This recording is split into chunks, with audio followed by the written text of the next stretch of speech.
Welcome to Unit 6, Energy Resources and Consumption. This unit starts off with renewable and non-renewable resources. Non-renewable energy resources are going to be mainly fossil fuels and also throw in uranium for nuclear, so oil, coal, natural gas. These things are available in limited supplies. This is usually due to the fact it takes a very long time for them to be replenished, hundreds of millions of years possible. Renewable resources are replenished naturally and over relatively short periods of time. However, if they're used up faster than they can be renewed, then they can be considered non-renewable as well. Improvements in energy efficiency could save at least a third of the energy used worldwide and up to 43% of the energy used in the United States. This set of notes will follow closely with Miller's Living in the Environment, 18th edition.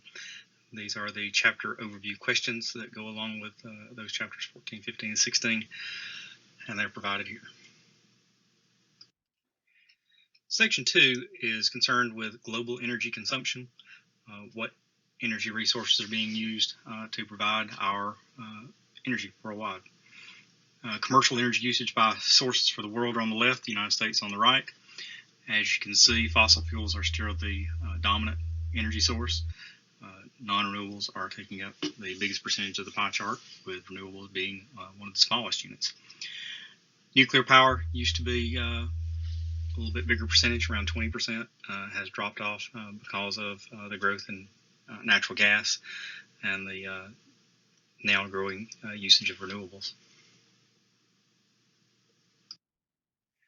This is a little more current data showing the United States at non-renewables being pretty close to 95%, only 5% for renewables. Notice that natural gas has passed coal, but oil still being the biggest percentage, and the renewables, geothermal, solar, wind, biomass, and hydropower.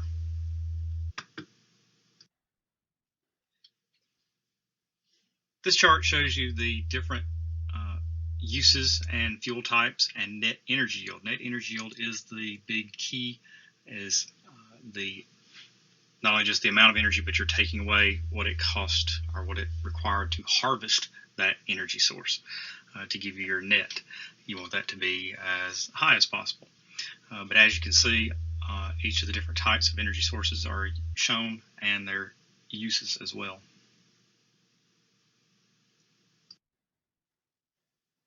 Practically all the energy that we use for heat comes from the sun, whether that be directly or indirectly. Or if you look at renewables such as wind, hydro, and biomass, those are being provided because the uneven heating of the atmosphere causes the wind to blow. The sun drives the water cycle, and photosynthesis is where practically all of our biomass comes from. The other 1% comes from our burning of fossil fuels.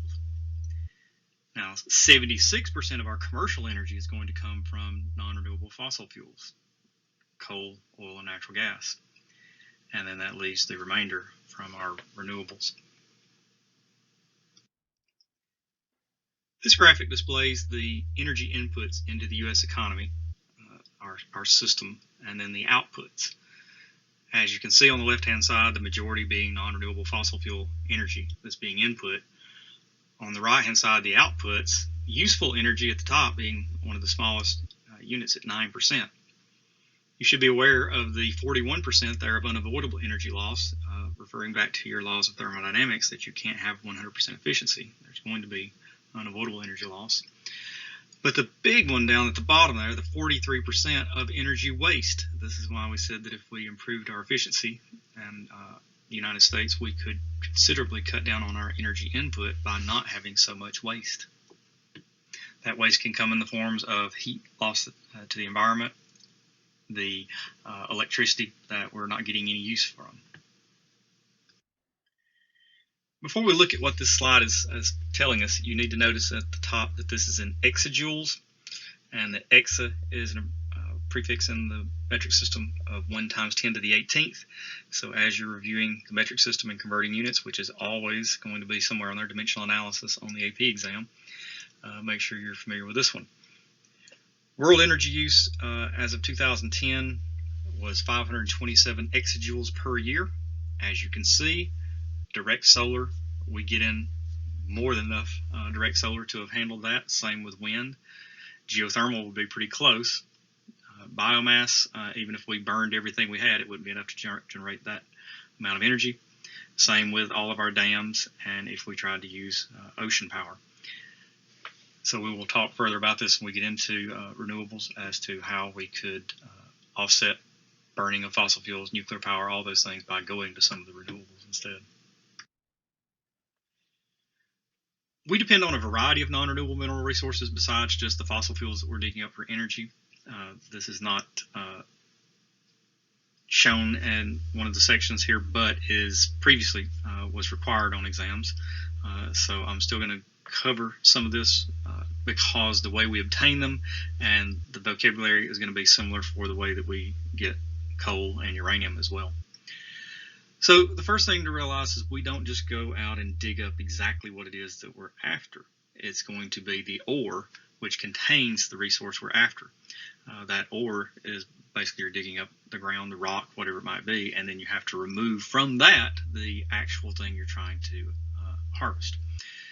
If you have a high concentration of what you're after, we consider it high-grade ore. If there's a low concentration of what you're after in that ore, we call it low-grade ore. For example, we dig up bauxite, which is rock that's going to have aluminum in it. We then have to go through a process of removing that aluminum from that rock. That is why it is extremely energy conscious and materials conscious to recycle aluminum. Aluminum is an element, so you melt down aluminum, you have more aluminum to make more things out of. To recycle aluminum takes well over 90% less energy than it does to start from scratch, going out and digging up bauxite, going through the smelting and other processes to get it down to the raw aluminum to then be able to make things out of. Iron for steel, copper are non-metallic mineral resources such as sand, gravel, limestone. And then the definition of what a reserve is. A reserve is your estimated supply of a resource, and if it's a proven reserve, it is a reserve that you are able to obtain and do something with profitably. So a little variation on the non-renewable resources definition. It's things that humans use that have a limited supply. Cannot be regrown or replenished by man. So you're not going to rake up the leaves in your yard and go bury them and in a couple of days have coal. Again, it took millions of years for that to happen. Reserves are identified deposits from which we can extract the mineral profitably. That's a proven reserve. You know you have it. You know you can do something with it and make money off of it. Depletion time is the time to use a certain portion of reserves, and that portion typically is 80%. It's not set in stone, but that's pretty much the magic number when we get into the economic decisions of when a resource is depleted. The reason being is once you reach that 80% gone, think of gasoline. The cost that it would be when 80% of it's gone, that 20% that's left is going to be extremely expensive, and the common person would not have any ability to purchase that. My guess is it would only be available for military use or national reserves at that point.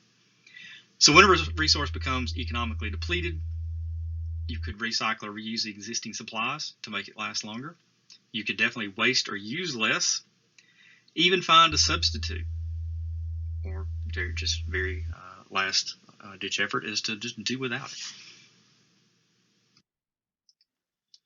So graph A, as we look at some resource, this is what the United States is guilty of being pretty close to graph A. We mine, harvest some resource, we use it, throw away, no new discoveries, and simply rising prices as time goes by. We should be working more towards B. We do some of this, especially in increasing reserves by improving mining technology. But if we were to recycle, we could push that depletion time out. As you look down along the x-axis, you know that by doing recycling, doing things to increase our reserves, we're able to push that depletion time further out into the future. If we were to go even the further step of recycling, reusing, and reducing consumption, along with increasing reserves by improved mining technologies, higher prices would also make them go further, and new discoveries, we could push that depletion time out considerably. The last time we had a significant increase in gas prices, they got high enough that people started to buy more fuel-efficient vehicles. they started to give up on the lesser trips that they were making. They weren't cruising Sonic as much when gas was well over $4 a gallon. So higher prices will typically push people to cut back or not use as much, not waste as much. Another of the resources that we are after are rare earth elements. If you remember on your periodic table down at the bottom, those elements along those two lines at the bottom are rare earth elements. They're not actually rare, it's just they're not just everywhere in abundance or easy to obtain. China produces about 97% of the world's rare earth metals and oxides. The U.S. produces pretty much none. It's not that we don't have any, it's just the main place that we would have them would be in our coal seams or in the coal ash after we've burned it. There are some theories and some research going on as to how that can be obtained, but as of current time, it is not something we're doing. As this is in line to be the 6th unit covered, by this point you should have been working on FRQs and learning the things that are required of you by the time the AP exam comes around in May. One of those things you need to know about in being able to answer FRQs correctly is familiarity with laws that would be pertaining to environmental science. The Public Utility Holding Company Act of 1935 regulated the interstate flow of energy. It was the first law of its kind. It was trying to prevent the electricity companies from price gouging, and this was going on during the Great Depression.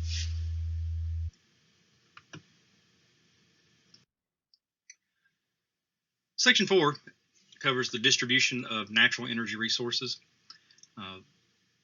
One place that you can go for tons of information, you may not have realized it before, but our CIA website. They maintain fact books on all the countries of the world. This is 2 links on energy, and I would suggest that you follow these links to pour through some of this information on the distribution of natural energy resources. In continuing the discussion of distribution of energy reserves, this is where they're found and who has the most of them. So it's color coordinated, where you have yellow oil, orange natural gas, blue is coal, and the darker red is the uranium. It's not only the numbers ranking them, but the size as to the amount. So as you look at the blue, you can see the largest blue circle, number 1, is the United States. We have the largest amount of coal. And as you see some of the other circles, that represents the how much bigger they are than the smaller amounts. So you see where number 1 is in uranium. You see where number 1 is in natural gas.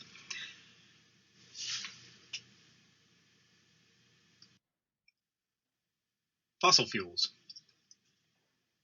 We use our fossil fuels to convert that chemical energy stored in those hydrocarbons that we're getting up out of the ground, to convert for that chemical energy into electrical or heat or mechanical energy. It's only about a 30% efficient process using these energy sources. The benefits, though, they are easy to use. We currently have an abundant supply of them, and they're very flexible. Many applications. The costs, though, they are non-renewable. And going back to the Industrial Revolution, when we first hit that time period of human history, that's when we started moving more towards our usage of fossil fuels. And pretty much all of our modern environmental problems dealing with pollution are tied back to that. So these fossil fuels produce pollutants that contribute not only to acid rain, but also increasing the greenhouse effect by putting more greenhouse gases into the atmosphere. Oil supplies the most commercial energy in the world today. People in the U.S. use 23 barrels of petroleum per person, or 6 billion barrels total each year. You should know that when we're dealing with barrels of oil, that is 42 gallons. Saudi Arabia could supply the world with oil for about 10 years. They have one of the largest proven reserves of oil in the world. Alaska's North Slope could only meet the world oil demand for about half a year. If we were to use it just in the United States exclusively using our own oil from Alaska's North Slope, we would make it about 3 years. If we used ANWR, the Arctic National Wildlife Refuge in Alaska, could only meet the world demand for a few months, and if we used it exclusively just ourselves, anywhere from 7 to 25 months. So what is oil? Crude oil, also known as petroleum, the two are used interchangeably, is a thick, gooey brown substance, mainly hydrocarbons, that we extract from underground deposits. Oil is going to come from the remains of tiny marine organisms that died and fell to the bottom of the ocean, got covered in sediment over time, and that heat and pressure, as it become more liquefied and got squeezed into deposits in certain types of rocks, and eventually formed the oil deposits that we now are trying to harvest. We use a process of separating them in refineries, which we'll go over in a subsequent slide. Only about 35 to 50% of a deposit can be economically recovered. For as you get further into the deposit, it becomes more difficult to remove it. So it takes more energy, more effort, more money to get out the remaining parts of the deposit. Now, if prices rise, especially when gas prices go higher, then it becomes more profitable to remove that more difficult portion. So as prices rise, another 10 to 25% may be recovered using secondary extraction techniques. Secondary extraction techniques may include warming the ground. You know that things will flow more easily when you have them warmer. And then also injecting water or carbon dioxide into a well, pressurizing it so that you can then get more out of it. This is going to lower the net energy yield because you are now using more energy to harvest this energy source. Distillation is the process of separating things based off of their boiling points. Going back to even the moonshiners, as they were making their moonshine, they called it their still because they shortened the word distillation. So a crude oil or petroleum refinery is simply a giant distillation column.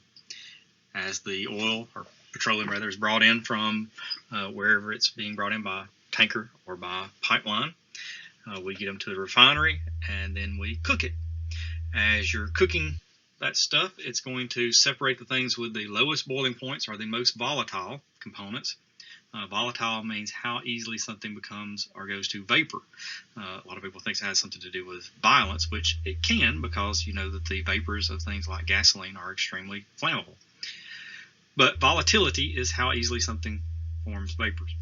So the most volatile are going to also have the lowest boiling points. Those are going to be the things removed at the top. Some of those cooking gases, some things like propane, butane, are going to be so easily to get off that you really don't even have to cook at that point to get those. But as you move down further, the higher boiling points are going to be things going down the line. You see gasoline, aviation fuel, heating oil. Heating oil is not something that is used a great deal in the southern part of our country, but as you go further north, it is.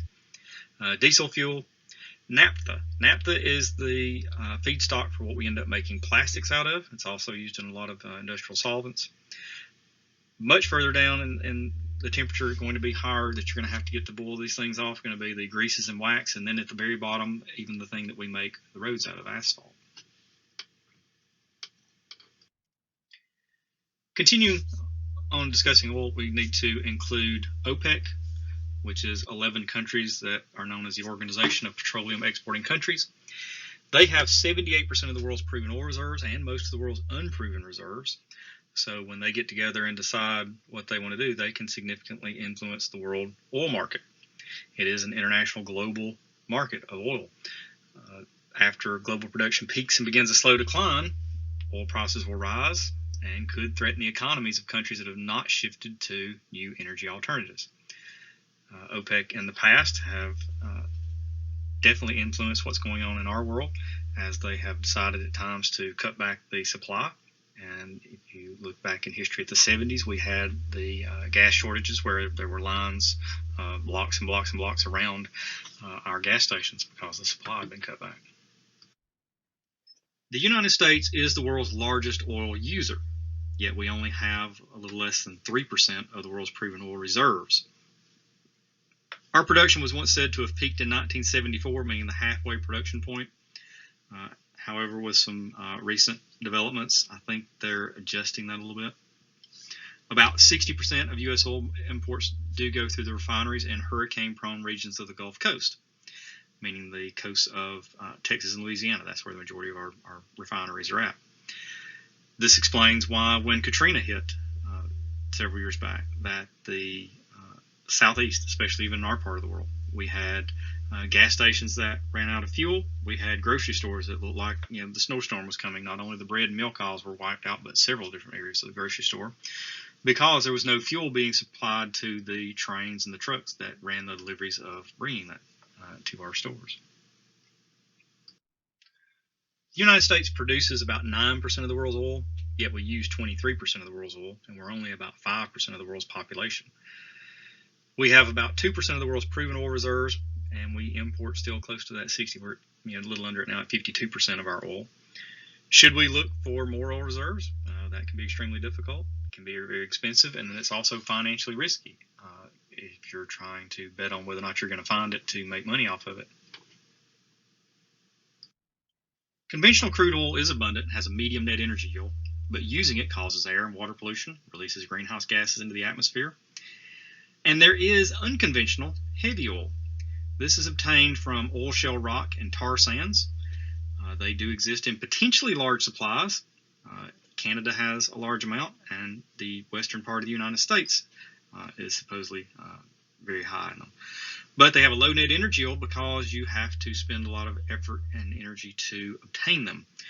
They have a much higher environmental impact than conventional oil, whereas instead of sinking a well, you've got to dig up tremendous amounts of area to get to the rock and tar sands. Once again, as a reminder, as you are preparing for FRQs, you have hopefully seen quite a few this time, and you realize that just about every FRQ somewhere in it is going to have a provide to, discuss to, explain this as a pro or a con.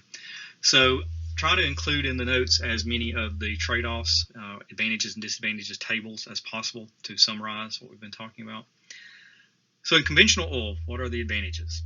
Well, there is currently an ample supply for the next several decades. The net energy yield is medium, but decreasing as we get into more and more difficult areas to try and remove deposits. Considering the other energy sources, it can be thought of as low land disruption, because all you're doing again is sinking that one well down into the ground at a particular area versus having to dig up everything.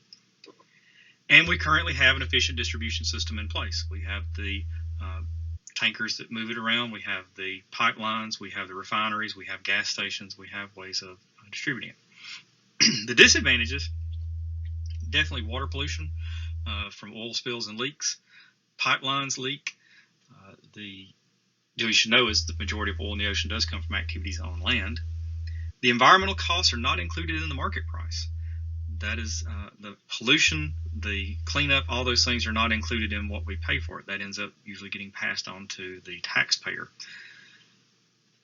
It does release CO2 and other air pollutants when burned. NOx and SOx you're familiar with. Also, burning fuel from vehicles is one of our leading contributors to ground level ozone and smog. It's also very vulnerable to international supply interruptions. As I mentioned earlier, what OPEC can do when they decide to change the rules. Can heavy oils from oil sand and oil shale save the day when we begin to run low on conventional oil? They could supplement conventional oil, but there are environmental problems with it. It's going to be much higher in sulfur content. Typically, we think of coal when we think of sulfur being in a fossil fuel, but these heavier oils are going to contain it as well. The extracting and processing is going to result in toxic sludge. This is going to use and contaminate a large amount of water to process and require large inputs of natural gas. And if you're going to be using up one fossil fuel to obtain another one, that's definitely going to reduce your net energy yield. Here's a picture of oil shale, shale rock. These oil shales contain a solid combustible mixture of hydrocarbons known as carrigan. There is supposedly 10 times more carrigan under the ground than there is organic as a matter above. After distillation, you end up with shale oil, but you've got to start off with that rock and then melt it down, process it to get the amount of oil that you see in the beaker there. 72% of the world's reserve is in arid areas of the western United States. Locked up in rock, would pretty much mean digging up the Rocky Mountains to get to it. It also requires water in the process, and that is not an area rich in water resources.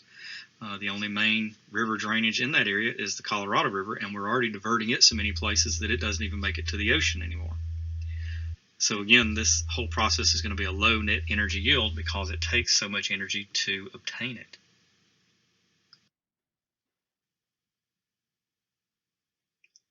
Heavy oil from tar sands contains bitumen. It's a gooey stuff about the same as peanut butter. If you look at the picture over there, that's extracted from tar sands in Alberta, Canada. It can then be converted to heavy synthetic oil. Extensive deposits in Canada, Venezuela. There are more deposits of this tar sands, oil sands, than Saudi Arabia has in conventional oil. However, the extraction is a serious environmental problem. You have to not only strip mine using an energy source to obtain it, you're going to have the toxic sludge and runoff issues, and again, a very low net energy yield as you're using energy to obtain this one. Just to summarize, heavy oils from oil shale and tar sands. Advantages, well, there can be large potential supplies, can easily be transported within between countries, and there's already a distribution system once it's refined and processed to get it to where the final product and the customers are. Disadvantages, though, is a lower net energy yield. Releases CO2 and other air pollutants when produced and burned, including sulfur that you wouldn't be getting from conventional oils, and severe land disruption, very high water usage.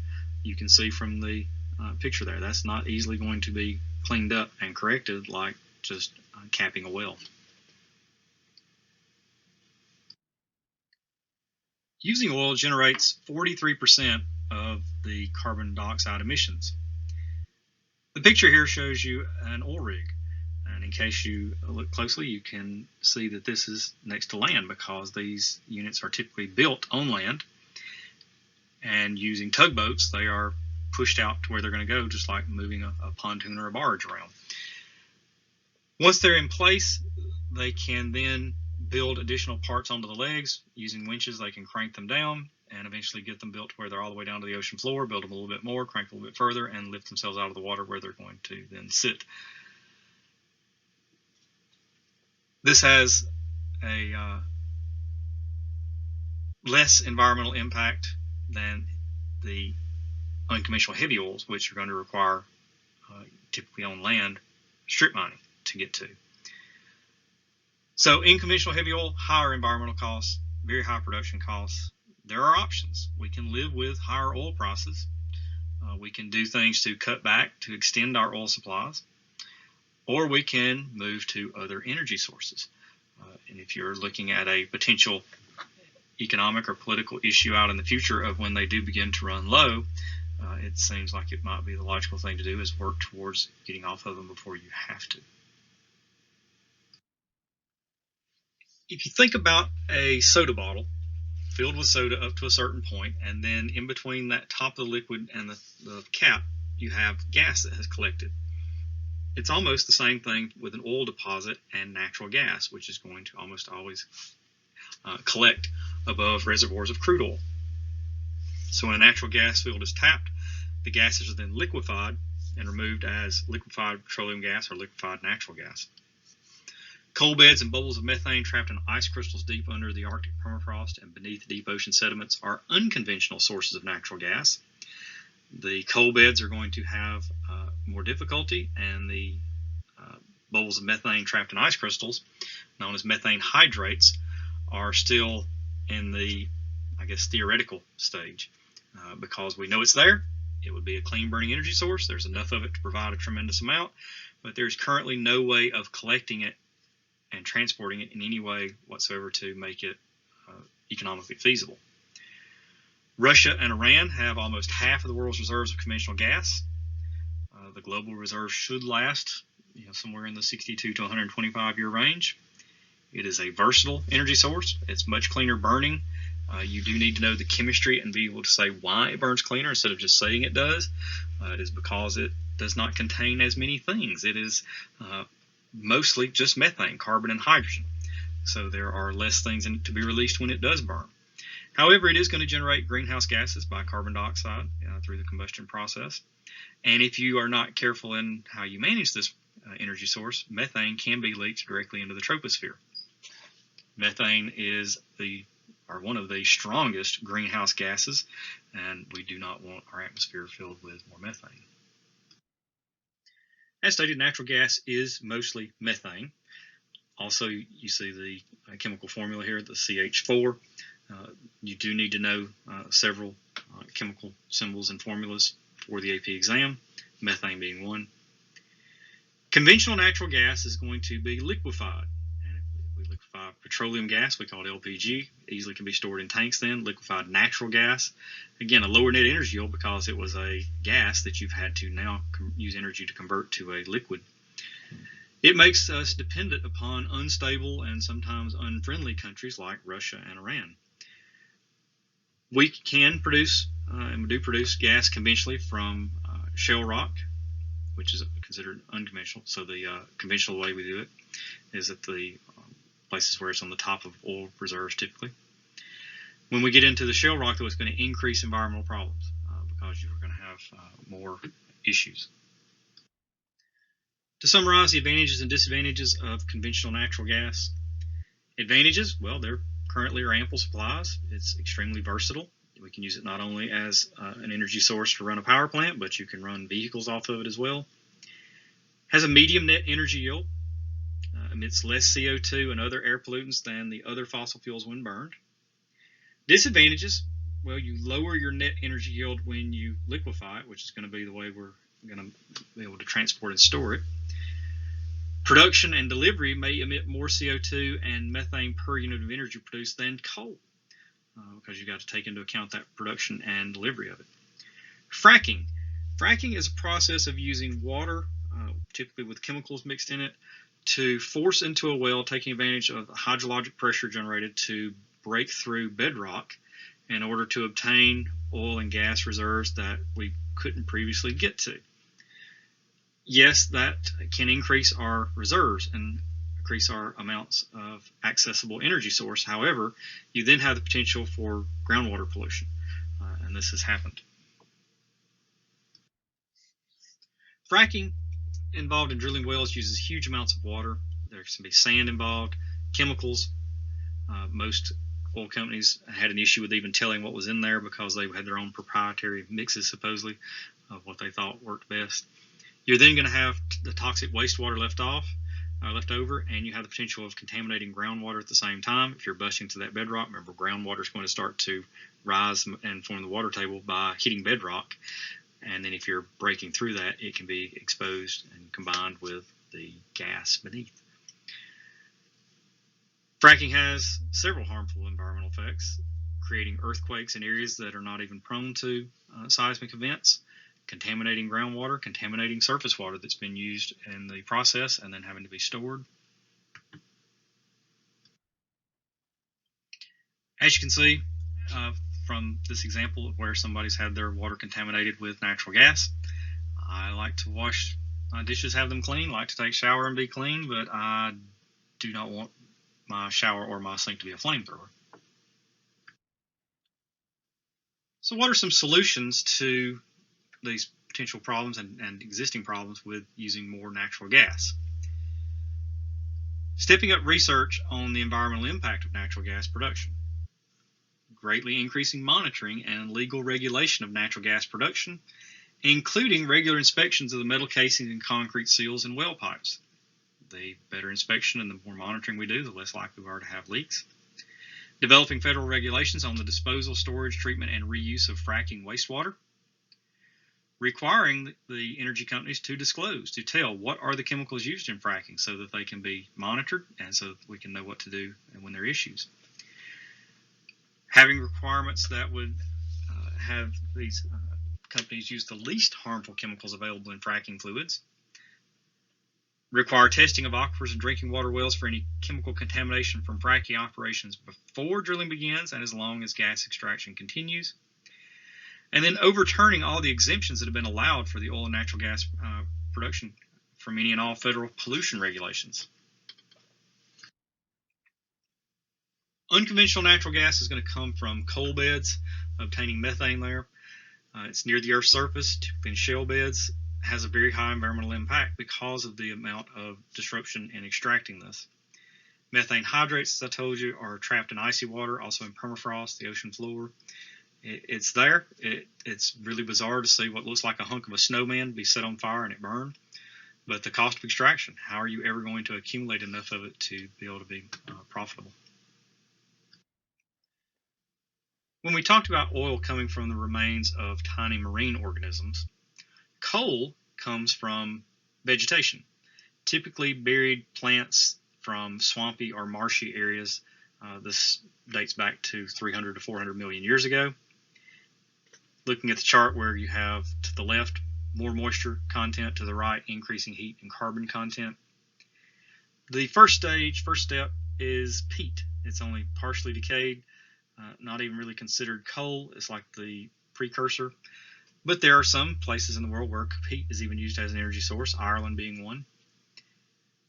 Cooks a little longer in the ground, but under more heat and pressure, and you get to first stage there of actual coal, lignite, known as brown coal. Doesn't have a very high heat content, doesn't have a whole lot of sulfur, and not as much of it around as some of the others. A little bit longer cooking, and you have bituminous, soft coal. This is what the United States, what the majority of their coal is bituminous. This is extensively used as a fuel because of its high heat content. There are large supplies of it. Bad thing is it normally has a high sulfur content. This is where most of the SOx in our air comes from and most of our acid rain, burning bituminous coal. If it's been under heat and pressure even a little longer, you can end up with anthracite, which is known as hard coal. This is the most desirable because of its high heat content, low sulfur content, but the supplies are limited. Therefore, this is usually more expensive as well. Now, the environmental costs of burning coal are huge amounts of air pollution and then water pollution that comes with it as well. Sulfur is released, the soot, the trace amounts of mercury and radioactive materials. You might be surprised to know that more radioactive material is released from a coal burning power plant than a nuclear power plant.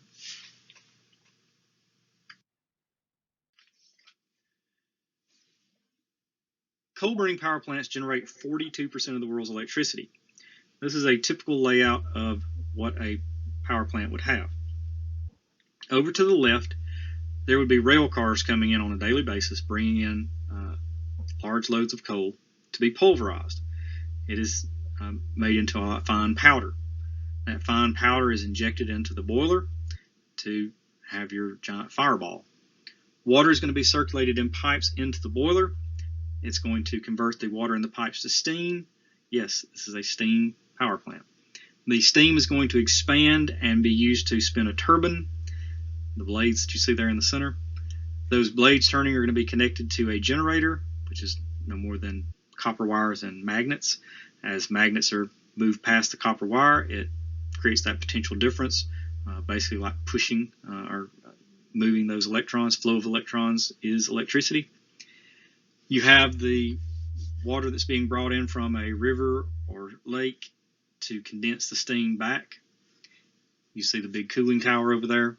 That cooling tower is the iconic symbol of most power plants, and most people think that's just nothing but pollution coming out of it. That's just steam. You have the filter and the stacks, the toxic ash disposal. There are several different components that can be included to clean up the flue gases, the stuff left over after the burning of the coal. A scrubber can work in several ways. There's one that's almost like when you were a kid and you were spraying a hose pipe in the dust to wet down so that the dust didn't move around. It made mud instead. Same principle, you're spraying it through, the flue gases and things are going to clump together and you've got the mush at the bottom you've got to deal with. Others are going to use a limestone slurry. Picture looking into a front load washing machine and seeing everything sloshing around, and it's using that limestone slurry to scrub the stuff out of the gases. Scrubbers, in that sense, those limestone slurries are typically going to be taking sulfur out of the air. The leftover remainder of that is gypsum and can be used to make sheetrock, but there's large amounts of that being stored at coal burning power plants. You're also going to have that toxic ash that's going to be taken out by your electrostatic precipitator. Electrostatic precipitators are going to use oppositely charged current on plates. As the flue gases go by, the positively charged particles are going to stick to the plates with the opposite charge. They're then going to be removed. You have to store that in your ash pond, coal ash. Large amounts of that are stored on site. Problems come into play when that leaks, gets into fresh water, like a river that you're usually going to have your power plant built next to. Just to tell you that baghouse, you're looking at removing particulates could be $500 million. Scrubber, another $300 million. The electrostatic precipitator, another $250–300 million. So you can see the amount of cost of cleaning up what's coming out of burning coal, and a lot of that can be avoided if you're burning natural gas instead. That's one reason why it has caught up and passed coal. Coal reserves in the United States, Russia, and China could last hundreds to over 1,000 years. The United States has 27% of the world's proven coal reserves. Russia only 17%, China 13%, but those three are the largest. In 2005, China and the United States accounted for 53% of the global coal consumption.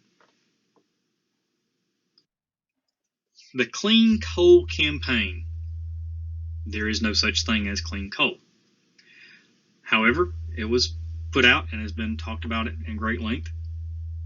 Coal companies and energy companies have fought very hard, lots of lobbying, lots of money spent to try and keep us from classifying carbon dioxide as a pollutant, of classifying coal ash as hazardous waste, and trying to increase our strictness on air pollution standards for emissions.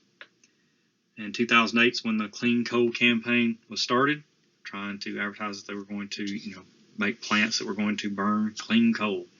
But there is no such thing as clean coal. It can be cleaned. It can be, like I said, using scrubbers and other things to take some of the things out, but there's still issues always of it. You will study in your chapters on pollution several examples of coal ash fouling lots and lots of our water. Showing the carbon dioxide emissions expressed as percentages of the emissions released by burning coal directly. If you're just to burn coal, that's the line that says 100%. So you can see if you're using synthetic oil and gas produced from coal, it's more emissions. And coal-fired electricity, that running that plant, is considerably more than just burning coal directly. Going the other direction, you see tar sands, oil, stepping down natural gas, you can see is closing in on being half of the emissions of coal. And when you get down to the very bottom, the nuclear power fuel cycle and geothermal are significantly less CO2 emissions. To summarize the advantages and disadvantages of coal, yes, there are ample supplies in many countries. Number one is us. It does have a medium to high net energy yield and is low cost for energy production when you do not include the environmental costs. The disadvantages are severe land disturbance, water pollution, fine particle and toxic mercury emissions are a threat to human health, and it emits large amounts of CO2, SOx, NOx, and even, like I said in the previous one, particulate matter, PM, and mercury.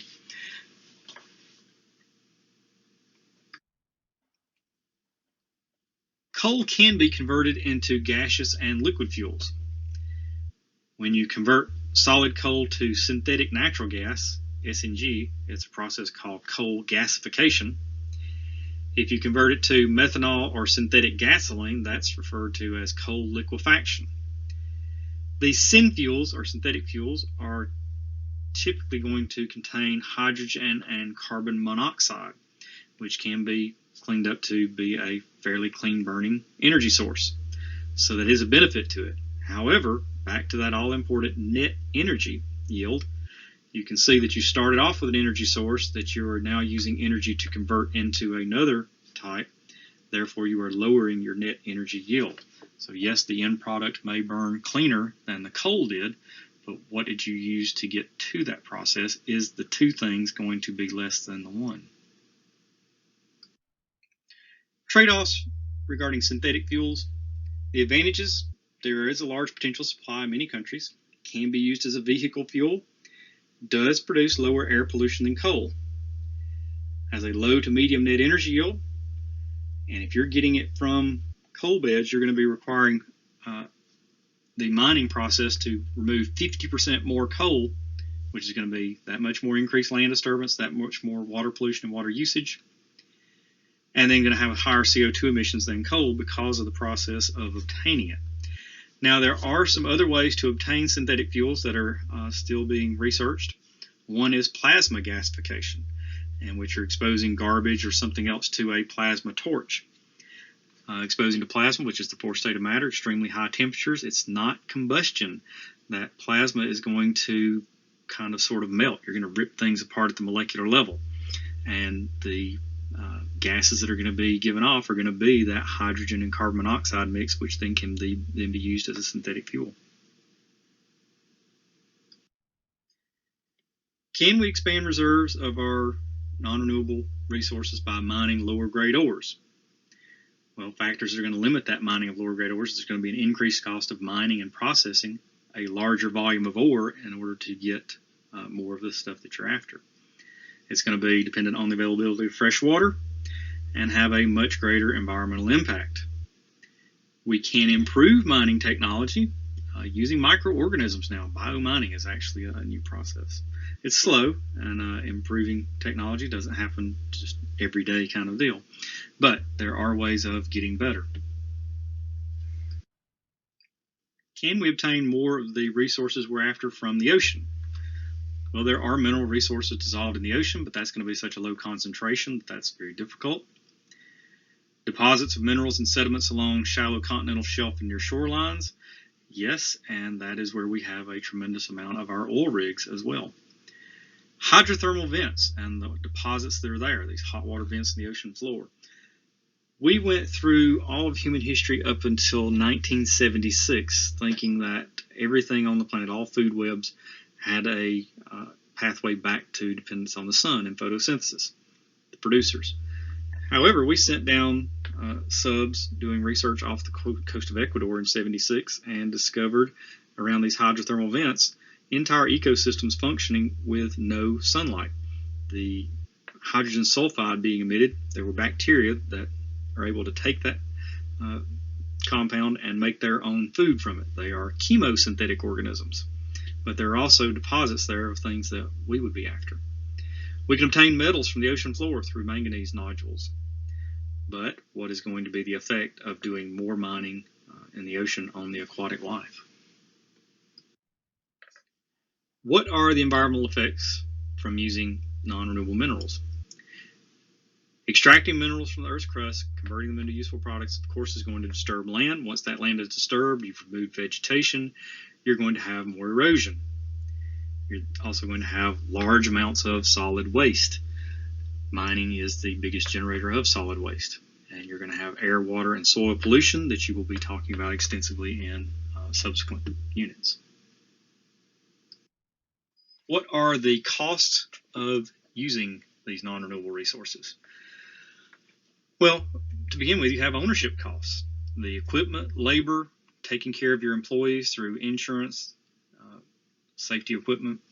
You have the environmental costs. You'll hear terms such as reclamation, and you'll also hear sometimes restoration.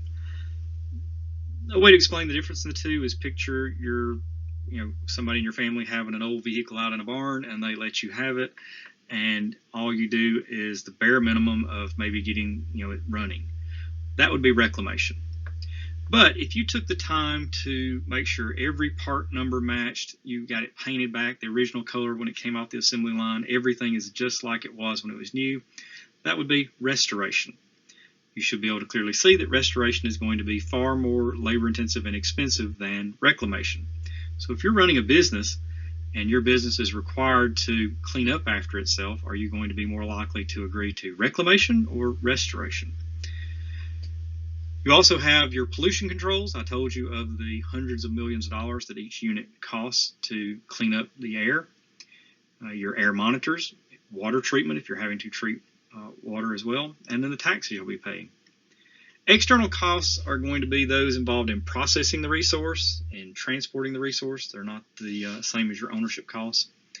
And then your marginal costs are going to be your R&D, your research. How do you find new resources and new ways to harvest it? So the benefits of obtaining and using these non-renewable resources, well, the direct benefit is if you're running the business, you own the company, you're going to be making money for selling them. You're also going to be providing jobs. An indirect benefit could be after you've reclaimed the land, you can then sell it and make profit in that way as well. The environmental effects of using mineral resources, they're removed through a variety of methods that vary widely in their costs, safety factors, and levels of environmental harm. If you look through whichever textbook you might be using, you will notice that the mining chapter, and if it's combined with a non-renewable resources chapter, but mining in particular has one of the largest amounts of vocabulary of any chapter in the book. Two here that I provided are the difference between surface mining and subsurface mining. Surface mining, referring to shallow deposits, the number is typically less than 200 feet deep. If you're going more than 200 feet deep, you're considered to be doing subsurface mining to remove those deposits. As you see the steps of the life cycle of whatever mineral, non-renewable resource we're talking about, starting off, you would have to be mining, digging up the ore. That ore is then going to have to be separated. That separation of ore from the waste material, and just mentioning some of the vocabulary that we'll see in other parts as well, but in that very first picture there, the stuff that you're removing off the very top is the overburden. The places where you would pile it up would be called your spoil banks. The pieces that you're removing from the ore, that waste material, would be called tailings. The separation process of what you're after from the rest of the stuff is called smelting, kind of a combination of separating and melting. And then you've actually got down to the thing that you're wanting, and you're going to melt it to be able to manipulate it, make it into car fenders or an engine block or whatever it might be. So you've got your conversion to your product. Well, then something's going to be used up, destroyed, whatever, and you're going to discard that product. Are you going to simply let it sit and take up space? Are you going to bury it in a landfill? Or are you going to recycle it, which would go back to the smelting process, and it would go right back to making more product? Surface mining methods, again, less than 200 feet deep. You're going to be removing the topsoil. You're going to pile it up, hopefully to be able to put it back in your reclamation process. Explosives can be used to break up rocks and remove whatever it is you're after, and then you're going to perform your reclamation. Overburden was the part on top of whatever it was you're after. You're going to deposit that into your spoils banks, which is considered your waste material. The surface mining, the benefits, well, it's fairly cheap and easy. You just take machines and you dig up everything. But very, very high environmental cost because you are tearing up the land, even though it may be temporary. The byproducts can produce acid that accumulates in rivers and lakes. Acid mine drainage is a significant issue that, again, you will discuss in your pollution chapter. Just as a reminder that mining does generate the majority of our solid waste. And when we talk about piles and spoil piles and other things, just to let you know how big, this is not a trivial pile of stuff. This is in Germany. This is showing you a pile of potassium salts that's going to be used in making fertilizer. If the resource you're after is more than 200 feet down, this is when you're going to get into your underground or subsurface mining, digging a shaft down to the resource, using machinery and that iconic image of the coal miners going down into the mine to remove whatever resource it is we're after. The benefit is, yes, you can get to this resource even if it's far underground, but this is going to be more expensive, more time-consuming, and definitely more dangerous. It can also lead to subsidence, which is collapsing of the above structures, which sinkholes. Think of that. And again, back to acid mine drainage. As mentioned earlier, reclamation is trying to return the overburden, that rock layer, and the topsoil to where you've been on your surface mining. Then you're going to fertilize and plant it. So reclamation, you're just getting back to some sort of good condition. trying to just restore. It's some good, just not fully restore it to say it's been a restoration project.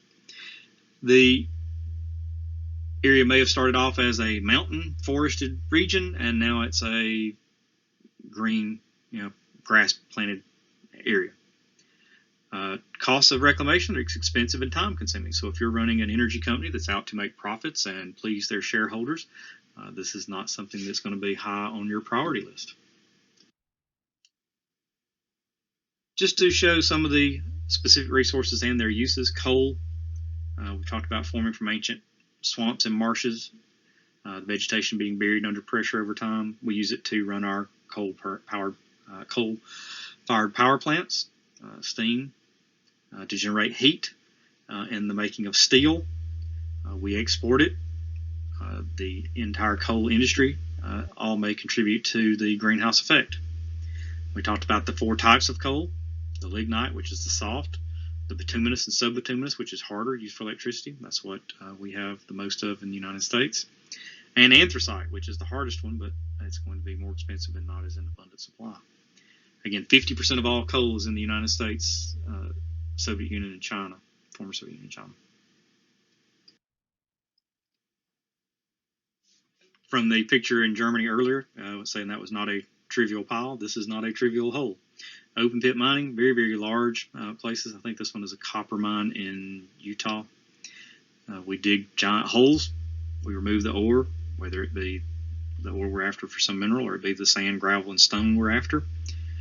You then end up with toxic groundwater that can accumulate at the bottom, can contaminate groundwater, or can leak out if you have flooding or some other issue where it's being contained. Area strip mining is going to result from earth movers stripping away the overburden, giant shovels removing mineral deposits. When you have these giant machines, that one scoop is going to be, a large percentage of your classroom worth of volume. You often leave these highly erodible hills of rubble that are called the spoil banks.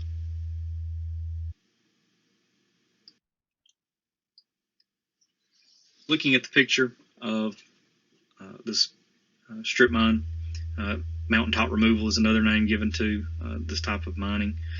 As you can see, the mountain has been cut away. You can see from the picture the coal seam that they're after following it. We remove the top of the mountain to expose the coal. The resulting waste and rock and dirt are dumped into the streams and valleys below, which can foul streams and rivers or stop their flow completely. And you can imagine that it's not just cheap and easy and quick to rebuild a mountain and a forest. So just putting things back and planting it in grass or whatever to say they've reclaimed it is typically going to be the result. Just some simple diagrams to summarize some of the methods of mining, obtaining non-renewable resources. Open pit mines is a big hole.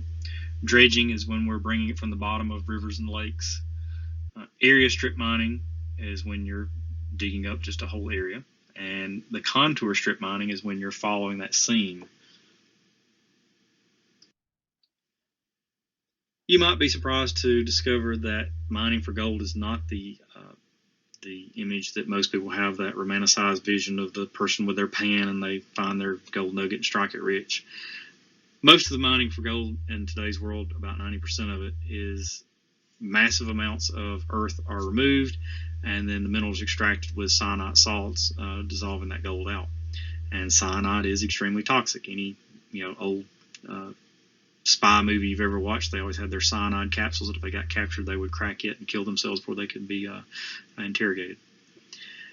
Mining companies will often make their money off the gold and then figure out a way to declare bankruptcy so that they can walk away without having to do any of the environmental remediation. Removing metals from ores has harmful environmental effects. The ore is extracted by mining, and then that ore mineral has to be obtained. The tailings are going to be the waste material. The smelting process is going to use large amounts of heat or chemicals, which can result in air pollution and water pollution. When you get into those chapters, you will talk about a zinc smelter in Denora, Pennsylvania that produced so much air pollution and combined with a temperature inversion killed quite a few people in that town. This was before the Clean Air Act existed. We can find substitutes for some of these scarce mineral resources. Silicon has been replacing metals for common uses. We have new technologies such as nanotechnology and ceramics, high-strength plastics. We have composites, carbon fiber. But sometimes substitution doesn't always work. Platinum, which is used as an industrial catalyst, doesn't have an easy substitute. So what are some solutions to our sustainable use of non-renewable minerals? Well, first of all, we shouldn't waste them. If we don't waste them, we don't have as many that we need to obtain. We can recycle and reuse 60 to 80% of those mineral resources. We need to include the harmful environmental costs of mining and processing minerals in the prices of the items. That's called full cost pricing. Reducing subsidies for mining mineral resources, and increasing subsidies for doing a better job of recycling, reusing, finding less environmentally harmful substances. The actual manufacturing processes can be redesigned to use less mineral resources and to produce less pollution and waste. We can have the mineral-based waste of one manufacturing process become the raw materials for other processes. For example, the waste materials in making of steel is mixed a lot of times into what's used to pave roads. So if you're ever walking on a country road sometime and you look down and you see little spots in the road that looks like it's rusted, it actually is. And we should sell services instead of just things, not just continually making more things to throw away. And if we slow our population growth, that will have an impact on the amount of resources that we're going to need to provide. Some specific resources and their uses: limestone. When we say abundant locally, Alabama has a large amount of limestone. If you have studied the physiographic provinces of Alabama, you know the fall line down has limestone because of once being under the water, under ocean. Layers of seashells and organisms under pressure as they were covered. We use this in sidewalks, in making fertilizers, plastics, carpets. One of the most common things that I run into using limestone is people saying, I got to lime the field or lime the garden. And what they're doing is they're using that basic or that alkaline pH of limestone to get the pH of their soil back up because it's become acidic, it's too low. There are some areas that will use powdered limestone even to mix into their lakes, just like a giant Tums, trying to get the pH back up of bodies of water that are affected by acid rain. Lead we use in batteries and cars, making of parts in the cars. Clay, if you fill the page of your textbook or a magazine and it feels really slick, believe it or not, that's clay that's been used in coating that. The same clay that we would then turn around and use to make bricks or pottery or whatever it might be. Even in flooring known as linoleum, clay is involved. Clay is microscopic, the smallest particles of soil. That's why if you get into clay and you stain your white socks or clothes, it's so difficult to get it clean again, is because the microscopic clay is so small that it can actually get in between the fibers that are making up that article of clothing. Gold, not just for money and jewelry, but also in medicine for lasers and cauterizing agents, and in electronics, in computers, your cell phones, all those kind of things. That's why you're not supposed to just throw electronics into the landfill. It's also why there are a lot of people that believe mining of landfills will be a future endeavor of the human race because we have thrown so many of our resources into them. Where are some of our non-renewable resources located in the United States? In the central part of our country, they do find some diamonds in Arkansas and bituminous coal. The local coal-burning power plant brings in rail carloads of coal from Illinois. And at one time they were bringing it in from Wyoming. So yes, in the west we do have bituminous and subbituminous coal there, gold, silver, and copper. In the eastern part of our country, you do run into some anthracite coal and more bituminous. The southern part of our country, South Carolina, does have some gold, and again, bituminous coal is found in this part of the country. And in the northern part, bituminous coal, and again, some gold. South Dakota and Wisconsin are locations of some gold. In discussing energy resources, they can be broken down into primary and secondary sources. So to know the difference between the two of them, the definition of a primary source is it's the original source used to make electricity or heat. While a secondary source is going to be the heat and electricity that we use for energy.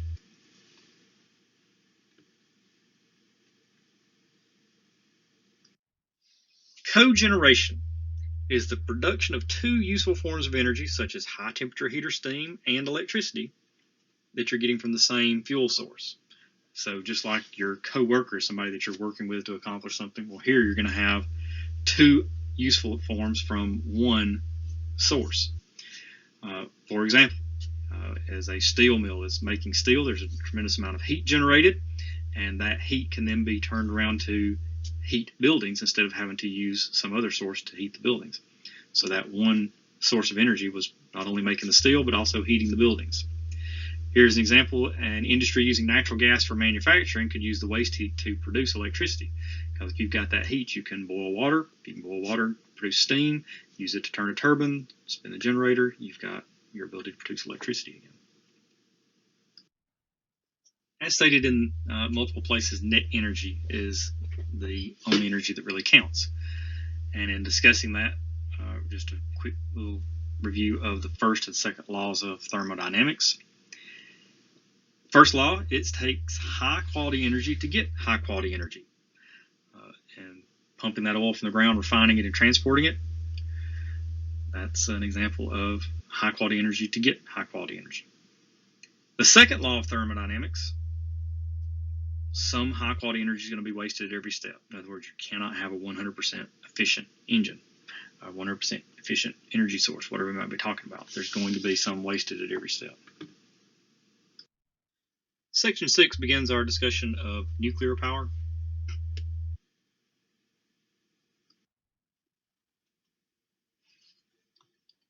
The modern nuclear age was ushered in by the dropping of the nuclear bombs on Japan.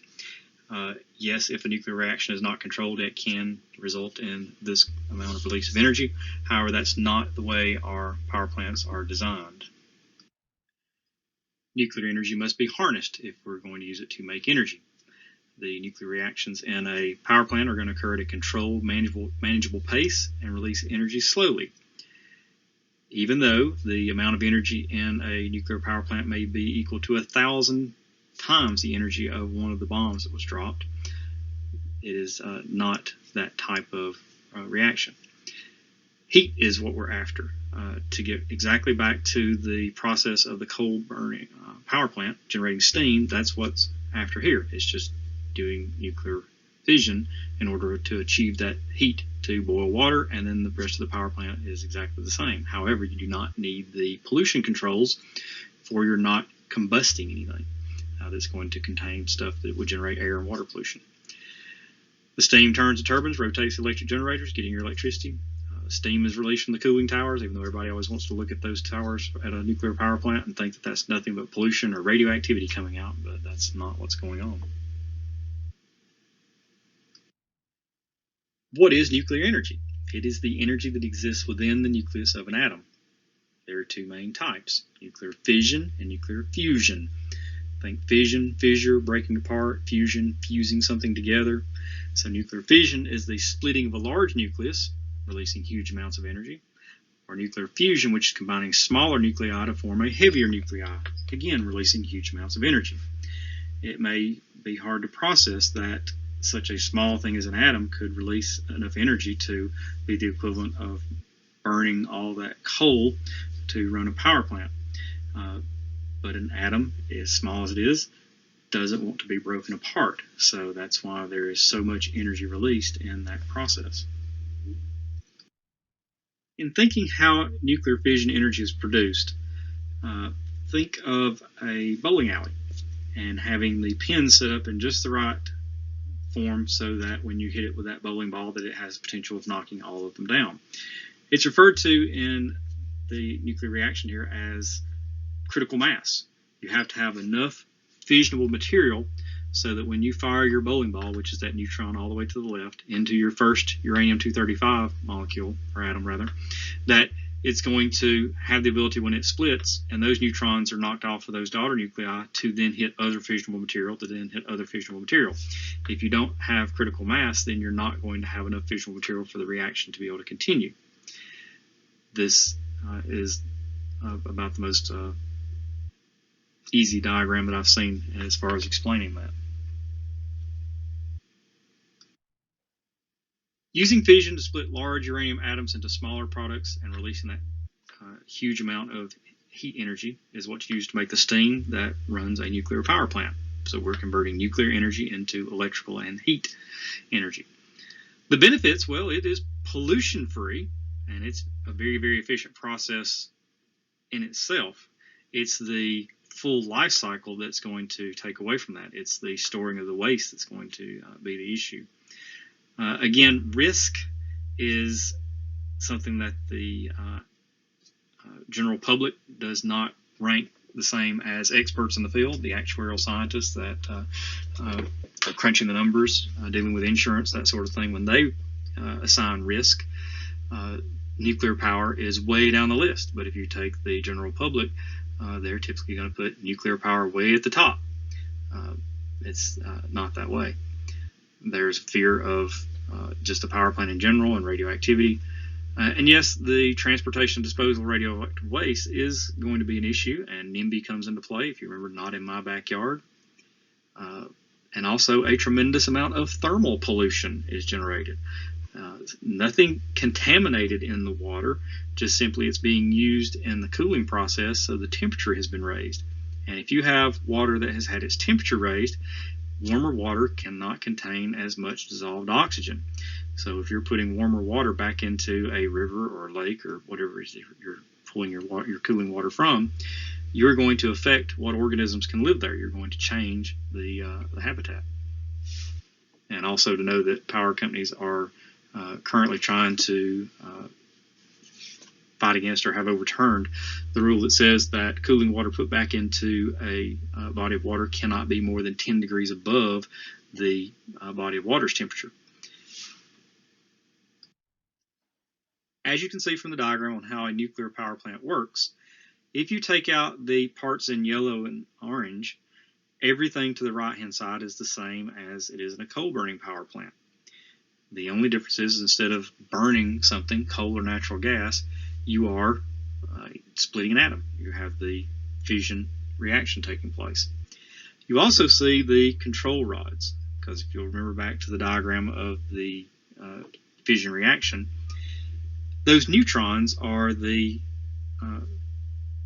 main part of the process. So if you're wanting to control the reaction, you need to control the neutrons. So control rods are neutron-absorbing material that if they're inserted into the reactor vessel, they can absorb the neutrons and slow down the reaction. If it's a scenario where they have to be fully inserted, that is said to be a scram. That's a good vocabulary word.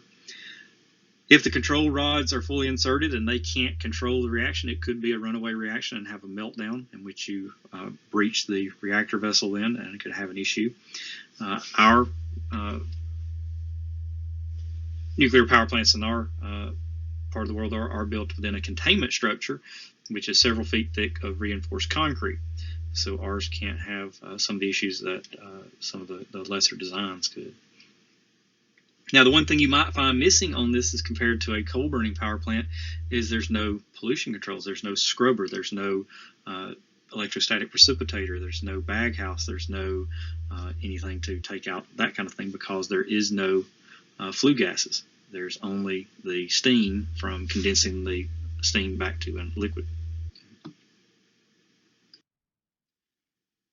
The energy contained in uranium is extremely high.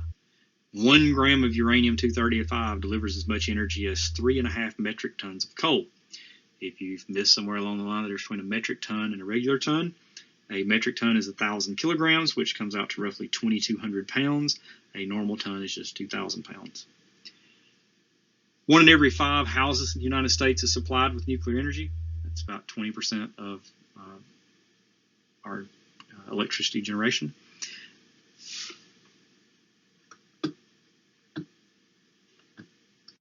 Looking at where our nuclear power plants are located, you can see clearly that the majority of them are in the eastern part of the United States. And yes, we do have 2 nuclear facilities in the state of Alabama. The one in the upper part of the state, northern part of the state, is very large as far as capacity goes. At one time, I believe it was the 2nd largest capacity power plant, nuclear power plant in the world. Not that it ever generated that amount, but it had the capacity to do it. You can imagine when NIMBY comes into play and we want to get rid of our nuclear waste, if the majority of the power plants are in the eastern part of the country, where do you think they want to get rid of their waste? Definitely it's the west. Nevada, and we'll talk about Yucca Mountain, Nevada extensively.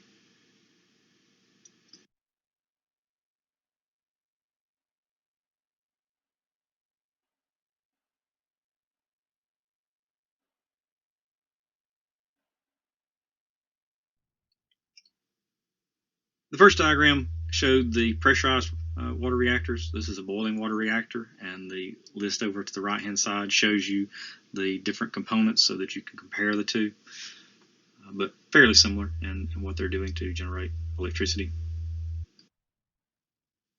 When isotopes of uranium and plutonium undergo controlled nuclear fission, the resulting heat produces steam to spin the turbines to generate electricity. Uranium oxide consists of about 97% non-fissionable uranium-238 and only 3% fissionable uranium-235. So back to our non-renewable resource mineral collection, you would think of this as possibly being low-grade ore because you have such a small amount of what you're after. So one of the first things you have to do is increase your concentration of uranium-235. And doing so is known as the enrichment process. So enriching uranium means you're going to increase the concentration of uranium-235, which is the material you need to conduct nuclear fission. So just how does a nuclear fission reactor work? Well, this controlled nuclear fission reactor, light water reactors are considered inefficient when you compare them to other types of reactors that are still in the drawing board stage. They are fueled by uranium ore, which is packed as pellets into what's referred to as a fuel rod. These fuel assemblies are what's going to be conducting the nuclear fission. Control rods, again, are going to be your material that's going to absorb neutrons. Water is typically the usual coolant. There are newer designs that would use salt in place of it. The containment shell, which is usually several feet thick of reinforced concrete. And then where are you going to store the radioactive waste, the spent fuel rods, the spent control rods? What are you going to do with all this stuff? There's two main ways they do it as far as storing it on site is water-filled, steel-lined pools of water, and then dry casks, these storage tanks that are made out of concrete or steel.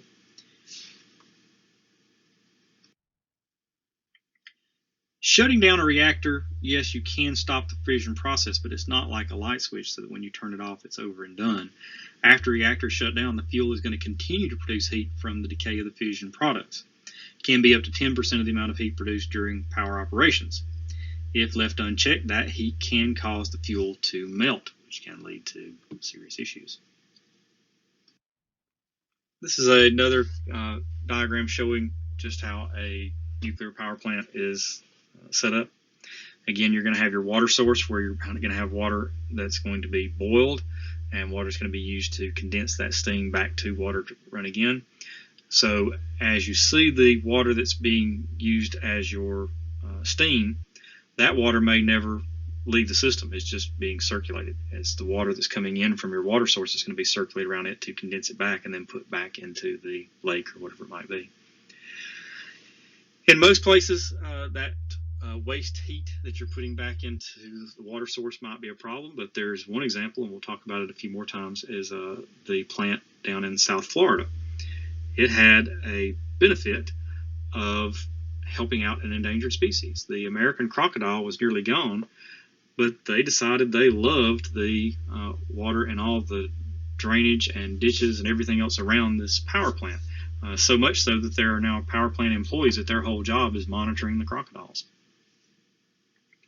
So as you see in the containment vessel, the containment shell, that left-hand side there, inside is where you're going to have your pressure vessel, where you're going to have your fuel rods and your control rods, and periodically they're going to have to be removed, which may be a year or more before they're going to have to be removed and then stored. This is the site of the most significant nuclear power plant issue in the United States, 1979, 3 Mile Island in Pennsylvania. They had a system that was shut down while they were going to run a check, and nobody verified that the backup system was operational before they did it. So you could say it was user error. And they did have a small amount of radioactive gas to escape. The plant did come back online, ran for years, but just recently has been shut down. This plant is no longer an active nuclear power plant, but it will take a very, very long time to be fully dismantled. So if you look at the entire nuclear fuel cycle, the first thing you have to do is mine your uranium. You then have to process it, going through the enrichment process to get the concentration high enough to make what's going to be your fuel. It's then used in the reactor. After it's been used up, it has to be safely stored as radioactive waste, and then eventually the decommission of the entire plant. The reactor has to be eventually decommissioned.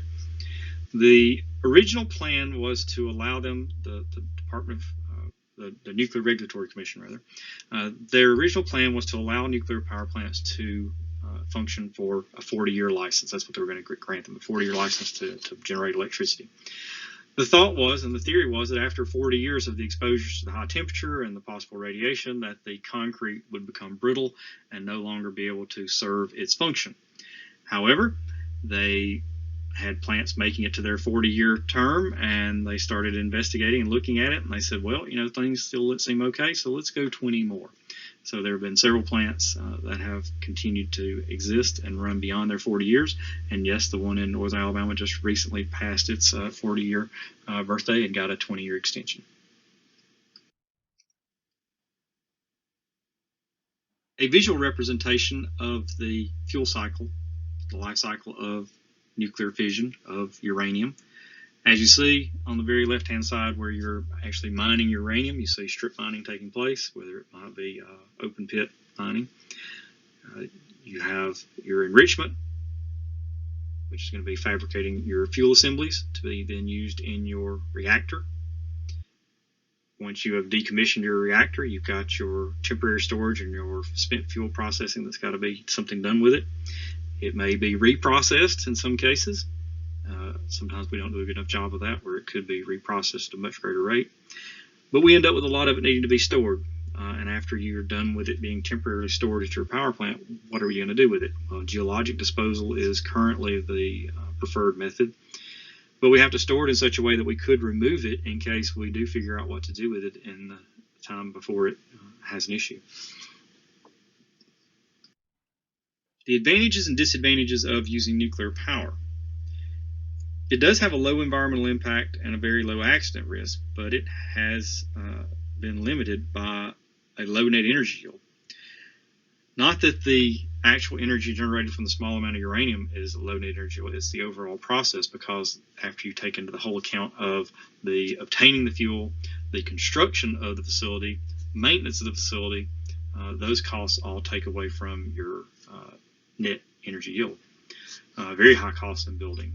The fear of accidents, the long-lived radioactive waste for thousands to millions of years kind of thing, and also the role that it would play in the spreading of nuclear weapons technology has to be taken into consideration. So the advantages and disadvantages of the conventional nuclear fuel cycle. On the plus side, well, without any accidents happening, it's a very low environmental impact. That's just steam coming out of those cooling towers. That's not even the reactor. Most people are not aware of that. Only a fraction as much CO2 released as coal, and that's not going to be during the actual fission reaction. It's going to be during the life cycle of the mining and enrichment and transporting and maintenance. Very low risk of accidents in modern design plants. Disadvantages, well, a low net energy yield because of all those high costs overall. Produces long-lived, harmful radioactive wastes, and can promote the spread of nuclear weapons. Can nuclear power have an effect on climate change? Well, nuclear power plants do not have direct CO2 emissions. Only in the nuclear fuel cycle do they emit some. There are opposing views. There are nuclear power advocates that think that, well, we should go to more nuclear. But we would need a high rate of building new plants to be able to have any significant effect, and a storage facility for the waste, which we do not currently have. The proponents of nuclear power, those for it, say we should fund more research and development, and we should be testing the potentially cheaper and safer reactors. Breeder fission, especially because you're going to have a system that's going to be able to generate its fissionable material once it's up and running. Nuclear fusion, which doesn't even have the potential for a runaway reaction or a meltdown, has the potential for very long-term energy source, be a long-term energy source. However, it's currently still in the research phase because we have not been able to cause that reaction to happen without more energy than it's going to give off to just generate it. If you've ever seen Spider-Man 2, I think it was, with Doc Ock, that's what he was trying to pull off, was nuclear fusion. The only way we've been able to get the process to run currently is by creating a magnetic bubble. Picture a magnetic field in the shape of a donut. That's why we call it a tokamak, because that's the Russian word for donut. To be able to contain the temperatures that's required. The sun is a nuclear fusion reaction. So we're talking about temperatures generated in a lab in a magnetic bubble hotter than the sun. And it takes enough energy to make all that happen that we don't get as much out of it as the small reaction that we're getting going from it. Now, does it have potential? Is it something we could figure out in the future of how to get it to work and it be a source of energy for the foreseeable future? Absolutely, but we're not there yet. The opponents say, well, before we even go down that road of things that could work better than what we currently have, why don't we just go ahead and go to the things that we know are going to be able to work forever, which is a lot of our renewable energy resources. There are some new technologies like the advanced light water reactors, which are safer, the thorium-based reactors, which are less costly and safer. And again, that breeder technology is a very promising technology, but it's who's going to be willing to put the money up to try it. Solutions to nuclear power's problems. Reactors must be built so that a runaway chain reaction is impossible. The reactor fuel and methods of fuel enrichment, fuel reprocessing, must be such that they cannot be used to make nuclear weapons.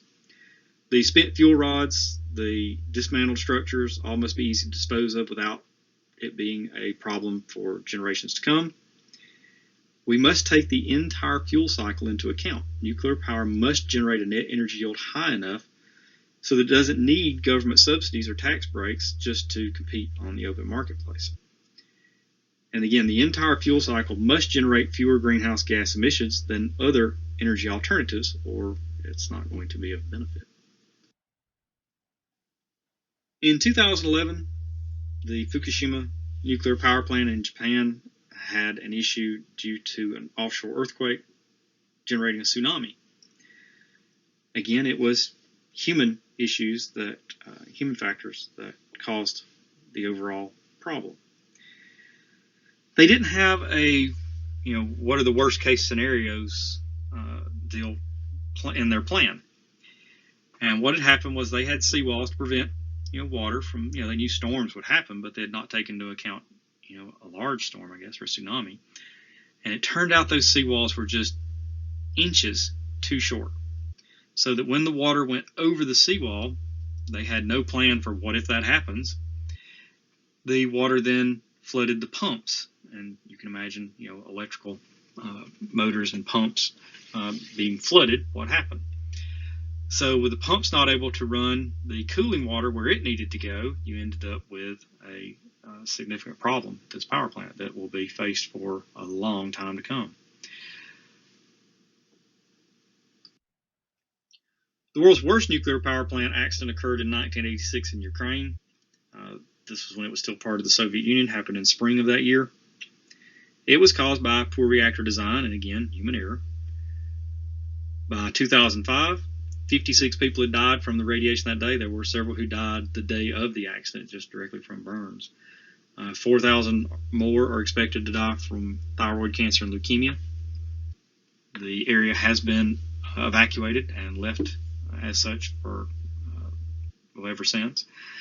Lots of documentaries and fictional movies have been made about this as well. As you see from where the finger is pointing, this is where the Chernobyl meltdown had the big issue where it blew out the side. It didn't have the containment structure like our designs have. Hundreds have died from radiation exposure. Thousands have contracted cancers from the high levels of radiation exposure. When it happened, the Russian government was not forthcoming just to tell everybody immediately. Other countries noticed that their gauges were showing high levels of radiation, where the radiation cloud had actually moved over their countries, and they checked their gauges like, hey, wow, something's going on, and they started tracing it back, and then Russia said, yeah, it was us, we did it. This picture shows another angle of 3 Mile Island. This is the most serious nuclear accident that the U.S. has had. Again, it only resulted in a small amount of radioactive gas escaping. And this is now a no longer functioning, no longer active nuclear power plant.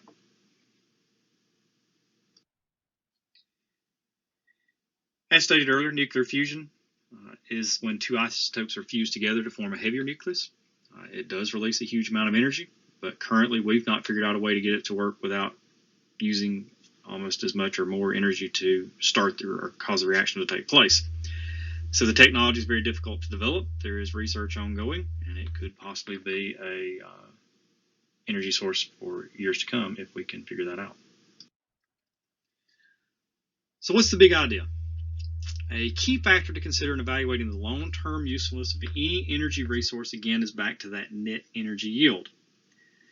The nuclear power fuel cycle has a low environmental impact and a very low accident risk, but is limited due to high costs, which also aid in that low net energy yield, the long-lived radioactive wastes, and a role it can play in spreading nuclear weapons technology. Well, what is the state of nuclear power, and how did we get to where things are? The promises when the nuclear age were first ushered in was that it was going to be the be-all, end-all energy source. But it hasn't lived up to that promise, even with huge amounts of tax dollars being poured into it. The multi-billion-dollar construction costs ended up being higher than anticipated, and they had more malfunctions than expected. Now, it's not that, once it's running, that maintenance is a huge deal. It's just anytime you do have a problem, it's horribly expensive, no matter how small. Poor management and how to handle these scenarios. Public concerns. People are scared of them, which then puts pressure on stricter government safety regulations, which then again puts pressure on the cost side of things. This image shows inside a facility where spent fuel rods are being stored. As you can see, it's in lined pools, typically with steel. Not only does this have to be stored for an extended period of time, but also even the clothes that the person you see there wearing, that will be considered radioactive waste, and those have to be then stored. In working in a facility like this, you will have an ID similar to what you have to wear to school, but here your ID will also be a sensor, and once you reach so much exposure, it's your job, you will then be retired. When storing radioactive waste on site at facilities, there are two main ways: the lined pools of water, as you saw in the previous slide, and the dry cask method, shown here in this photo. These large containers, just to let you know how large they are, look at the size of the man over on the right-hand side of the picture. These containers are made of steel or reinforced concrete and are kept on site. You'll see a photo later of just how many can be at one facility as they're lined up. That's why these can be a danger of terrorist attack. If a plane or something were to be flown into them, bomb, whatever it might be, you would have the ability to spread radioactive material over a large area. In comparing the use of coal and nuclear power to generate our energy, a 1,000 megawatt nuclear plant is refueled once a year with those pellets that you saw earlier, whereas a coal plant requires 80 rail cars of coal each day being brought in. So when we think about comparing the two and a supply of coal versus supply of uranium, right now we have an ample supply of both. They compare as far as net energy yield. Coal has a higher net energy yield versus uranium, and it's the life of the uranium because of the cost of building, the construction costs, then the maintenance costs, safety, and storage lead to an overall low net energy yield. Coal, very high air pollution, whereas nuclear power plants have pretty much none. It's only in the handling of the fuel cycle, the obtaining, the reprocessing of that fuel, that's going to be any real air pollution. Coal, very high CO2 emissions, also one of our leading causes of sulfur in our air, which leads to our acid rain.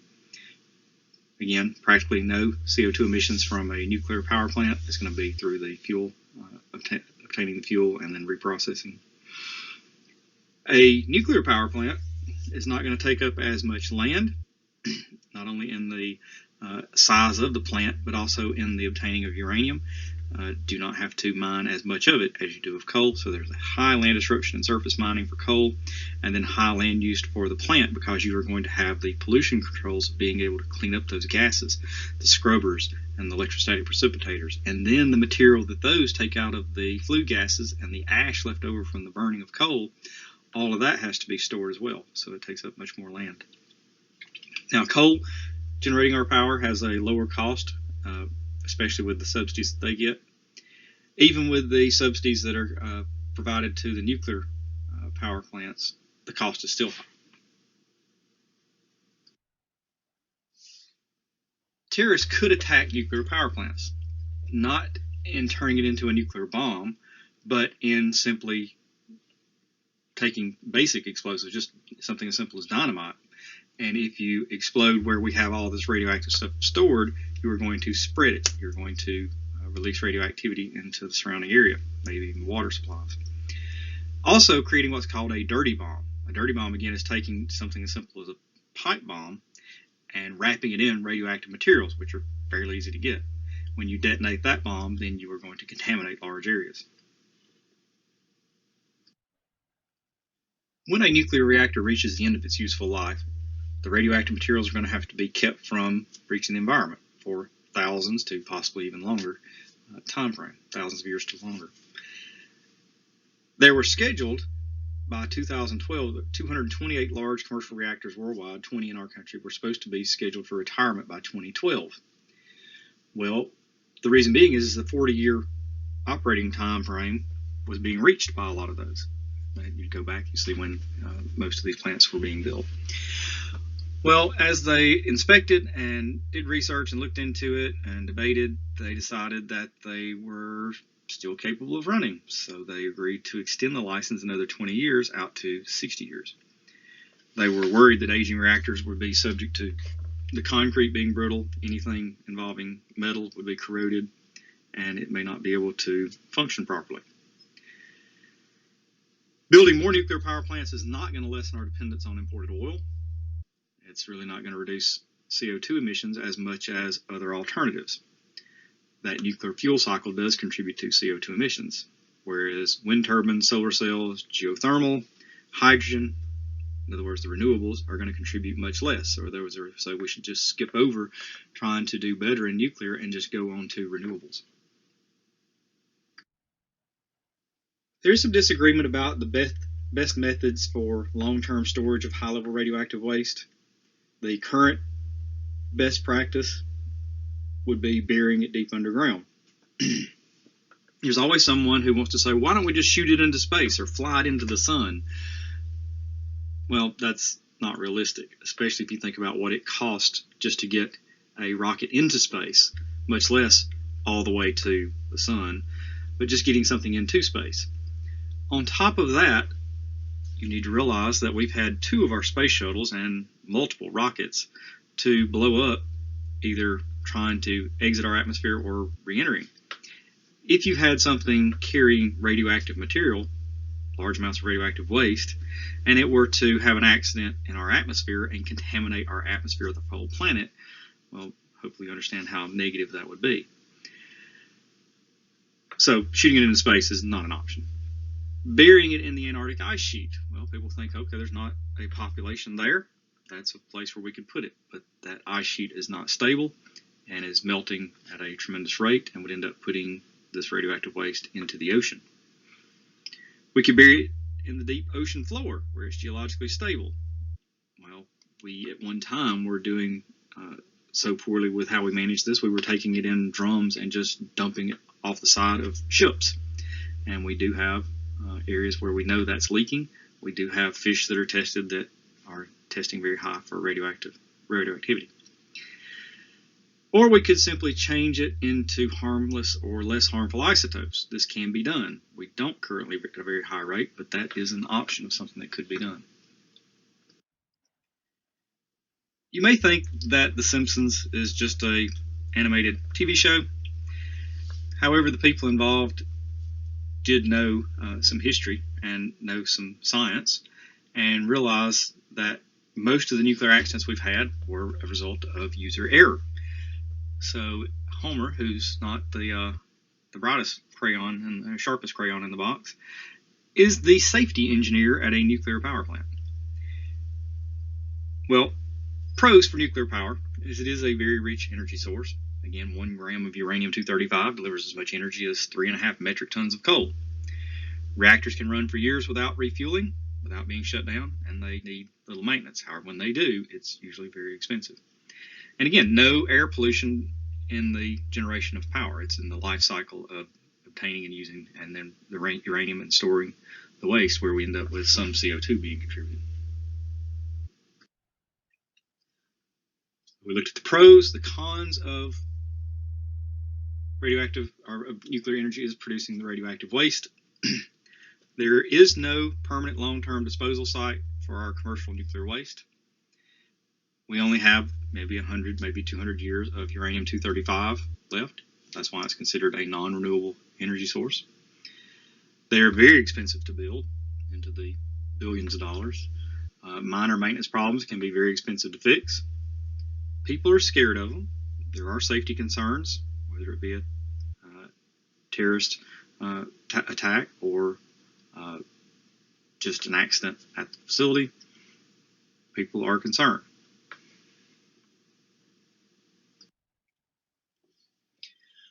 Plutonium, cesium, strontium, and the other elements created in a nuclear reactor are going to emit dangerous radiation that can knock electrons off of atoms, damages at the cellular level.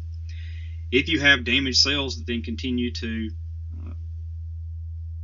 grow, that's cancer. So that mutation due to damaged cells, this is why radioactivity is an issue. Radioactive elements emit radiation because they're unstable. They're trying to become something else. They achieve this by giving off particles and waves of billions of times per second. And this is where we come up with the term and have to understand what half-life is. Radiation is energy, whether it be particulate or electromagnetic, that's released from unstable atoms. Almost all of the fission products are radioactive. When we get into the types of radiation, an alpha particle is basically a helium nucleus, 2 protons and 2 neutrons. Beta particles are the electrons emitted by the nucleus. Neutrons are the most commonly emitted radiation during fission processing. And gamma radiation is electromagnetic radiation emitted from the nucleus, similar to X-rays. When we talk about should you be nervous about radiation, it depends on the type.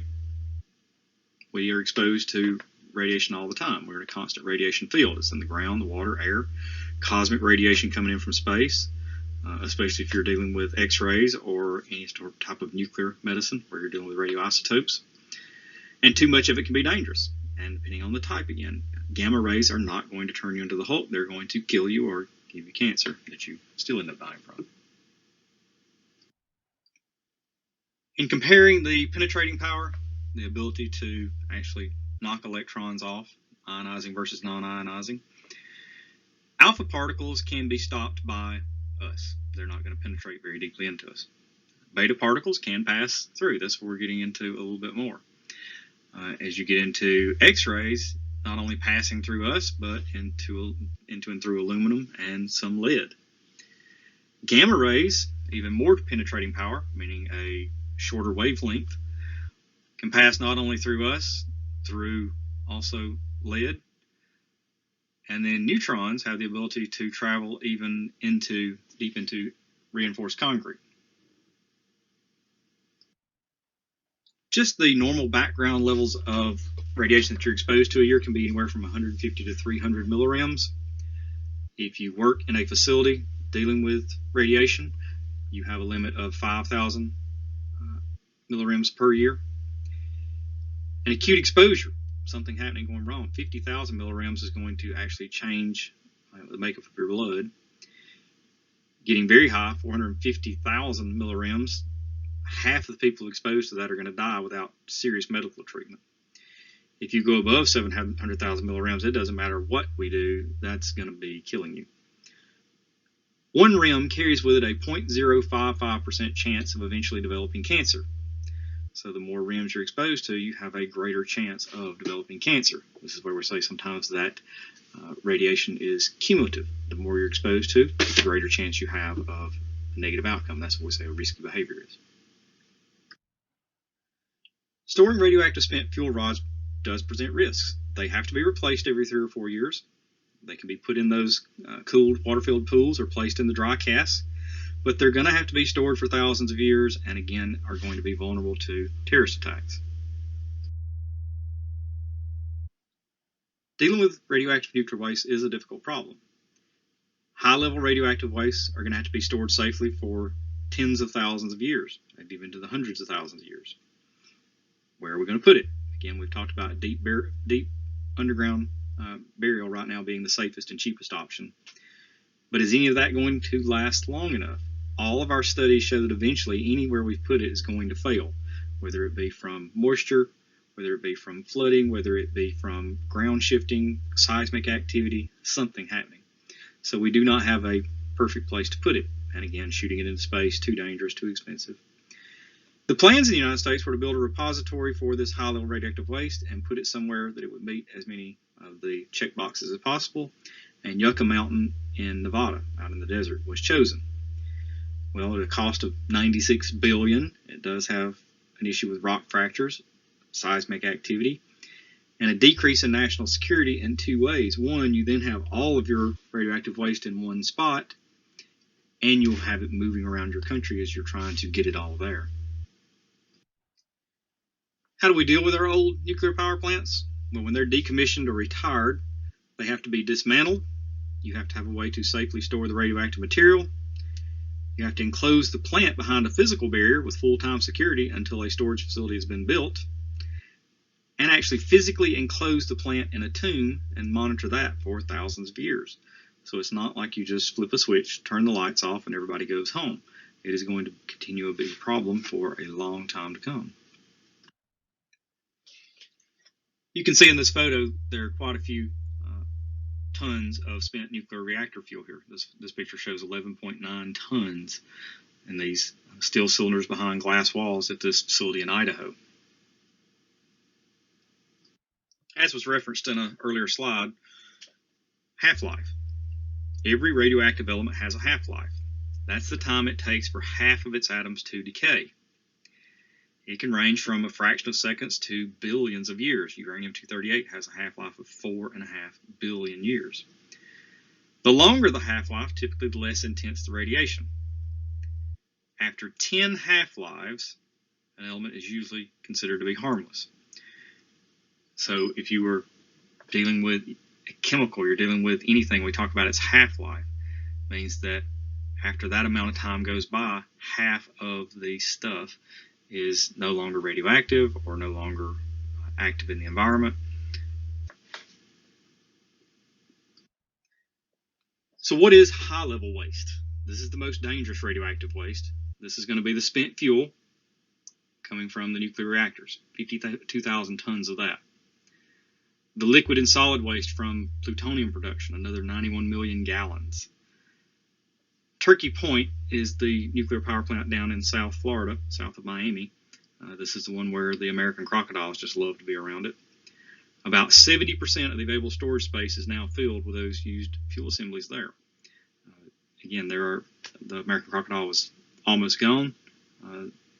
This particular habitat really benefited them, and they like it so much that there are dedicated employees from the power company that their whole job is looking after the crocodiles.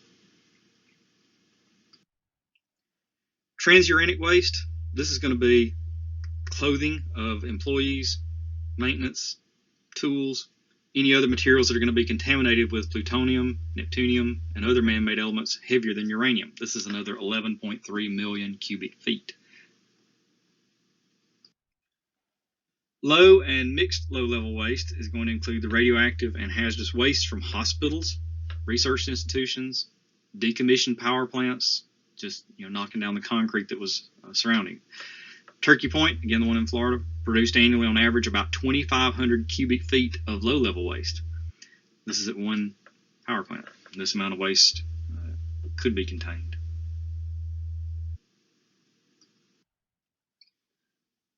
The uranium mill tailings, this is the stuff that's going to be removed from the ore, the residue from the extraction of uranium ore, 265 million tons. This is why we say mining generates the most solid waste. What have we done with nuclear waste in the past? We have allowed radioactive gas to escape from unfiltered stacks. The water used to cool reactors, when it's returned to rivers, the thermal pollution results in lower dissolved oxygen, results in difficulty for organisms surviving in that.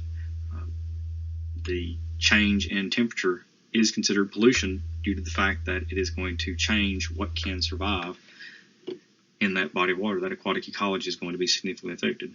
Remember, warmer water cannot hold as much dissolved oxygen as colder water. We've stored it in underground tanks and used simple tin barrels to just knock it off the side of ships into the ocean. Eventually these things leak, whether into the ocean or into groundwater. And we've also burned some of it. So as we mentioned, the ways that we've tried to deal with it in the past, to not a lot of success. What we currently do is we store it on site in those lined pools of water or the dry casks. And we're awaiting a facility that's going to be deemed, here's where we're going to put it for long term.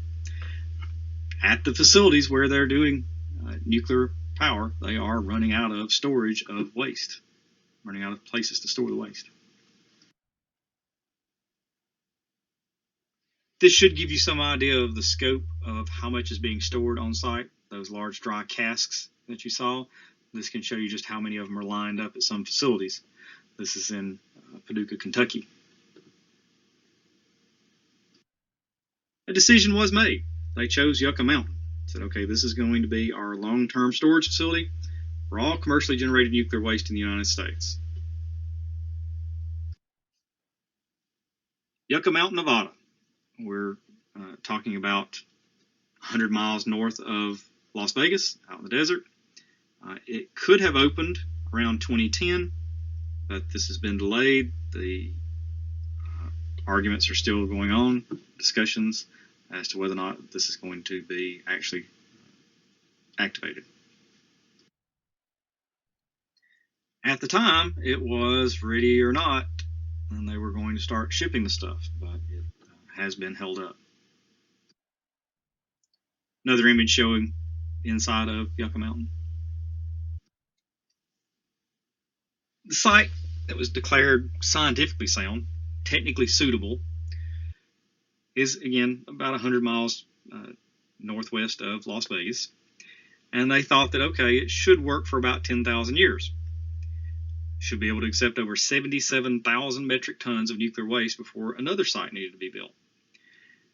However, the transportation of nuclear waste, as you remember, most of them were in the eastern part of the United States, would take somewhere around 24 years to complete if they'd started when they were originally saying they were going to. Well, there's only been more of it generated since that time.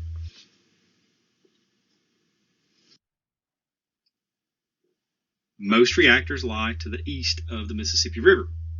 You can see the dots and where things exist compared to where Nevada and where Yucca Mountain is actually located. So some of the big problems is, how do you get it there? How do you transport all this radioactive waste to this one location? trains, trucks.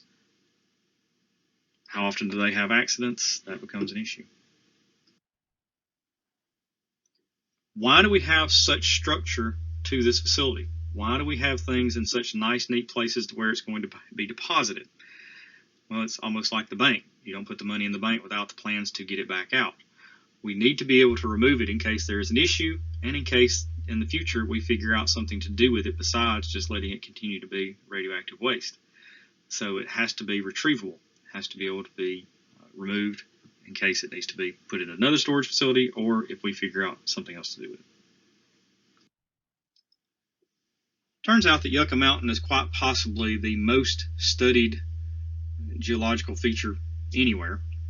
We've spent over $4 billion testing and tunneling it for over 20 years, 200 pits, 450 boreholes, almost 7 miles of tunnel, 75,000 feet of core samples, 18,000 other geological samples. We've heated up 7 million cubic feet of rock, tested 13,000 metals for corrosive resistance, all to study whether or not this should be the site for us to take our nuclear waste.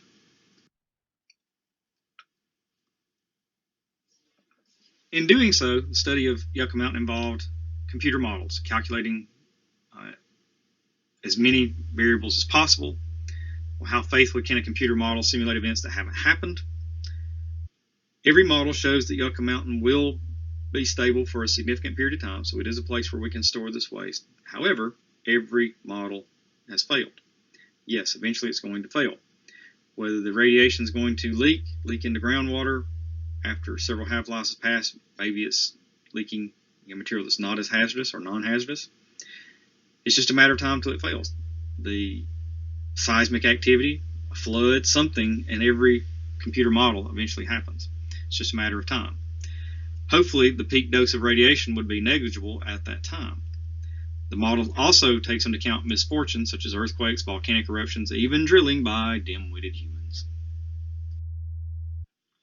One other possibility for failure is just the drift that would take place. That drift could cause the casks to be damaged or to affect their integrity and for them to fail.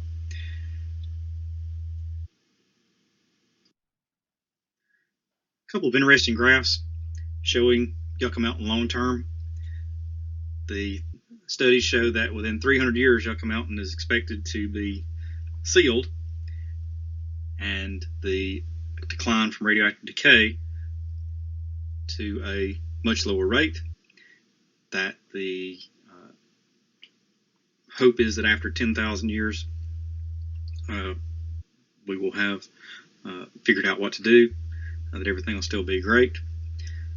There's no definitive tests on containers because how do you know if something's going to be able to survive 10,000 years or more?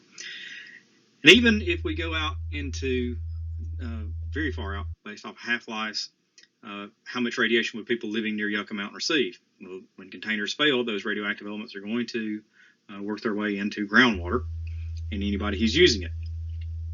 And the models show that after about 400,000 years, the level of radiation will be about twice that of the naturally occurring radiation, which would still be about above the 15 milligrams standard that anybody should be receiving. However, the radiation dose estimates do vary widely in the studies. So what are the pros of using Yucca Mountain? Storage in the middle of the desert is far safer for radioactive waste than scattered around the country in temporary holding facilities. Yucca Mountain is remote, has a sparse population, is made of hard rock formations, but it's a compromise between leaving the radioactive waste at the surface where it's accessible but exposed, or putting it thousands of feet below the surface where it can't be retrieved. Again, Yucca Mountain is the most studied geological formation ever. What are the cons of using Yucca Mountain? Well, the EPA has ruled that the Department of Energy must demonstrate that Yucca Mountain can meet EPA standards for public and environmental health for at least 10,000 years. Does that mean radioactivity won't be a threat after 10,000 years? Well, of course not. The peak radiation dose to the environment will occur after 400,000 years. Yucca Mountain is only about 100 miles north of Las Vegas, which is a major metropolis, Scientific studies are incomplete, making the decision weak to moderate. Scientists cannot agree if Yucca Mountain is watertight. Water could corrode the containers, contaminate the surrounding landscape, could eventually work its way into the groundwater. Tests showed that water seeped inside the mountain at a more rapid rate than any of the computer models first estimated. So again, only a matter of time before it's going to fail.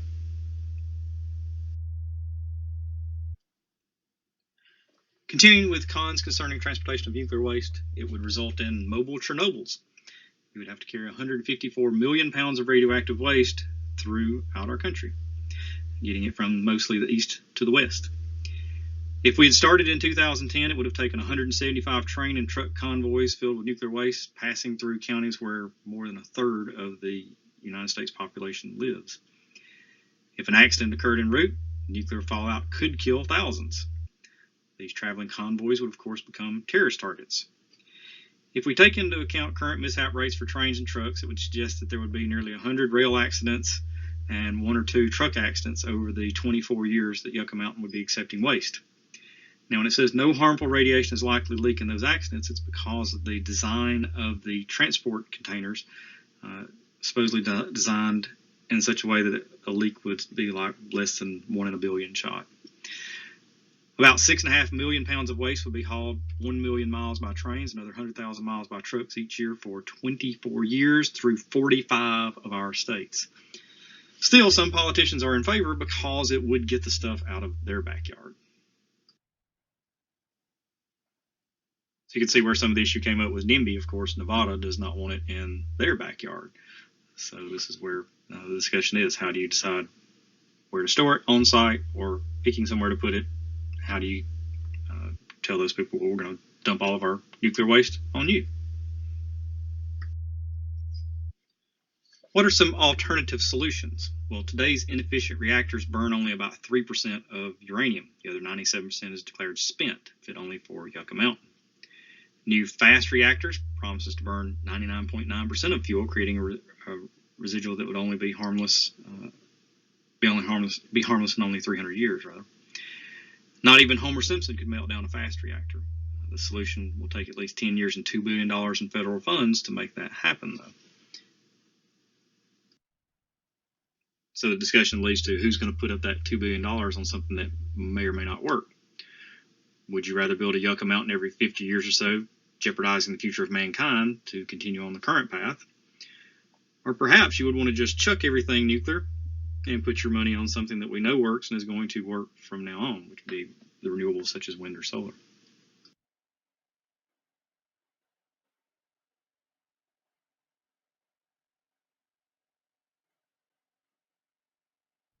Section 7 begins the part of the Unit 6 on renewable energy.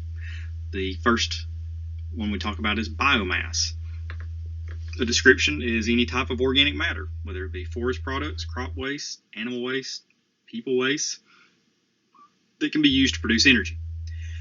Currently only used for about 5% of U.S. energy. This energy conversion process is going from the stored chemical energy to the electrical or heat energy. The benefits are it can be cheap. It's going to be less toxic pollutants than fossil fuels. It can be an effective use of wastes. The Rio Grande Valley currently burns sugarcane residue, which can also be used to produce food, feed, and fiber.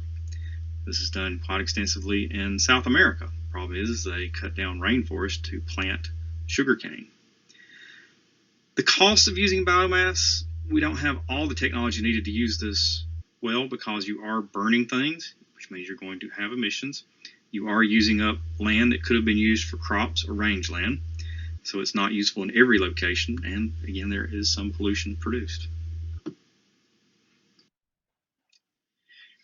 Producing energy from biomass.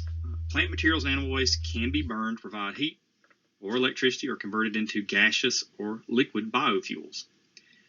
The solid biomass fuels could be wood logs and pellets.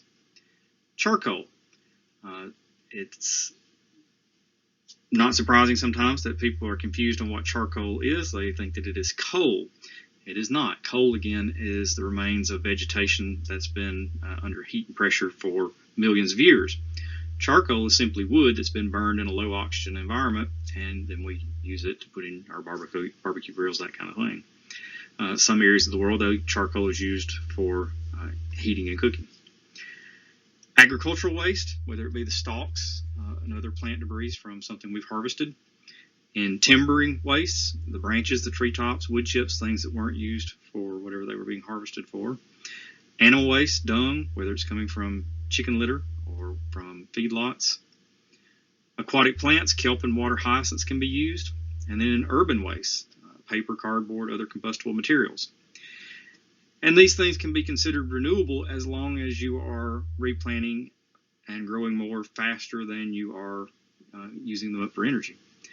So they can be used in direct burning. You're burning that stuff, generate heat to then boil your water, steam, turn a turbine, connect to a generator, same process again.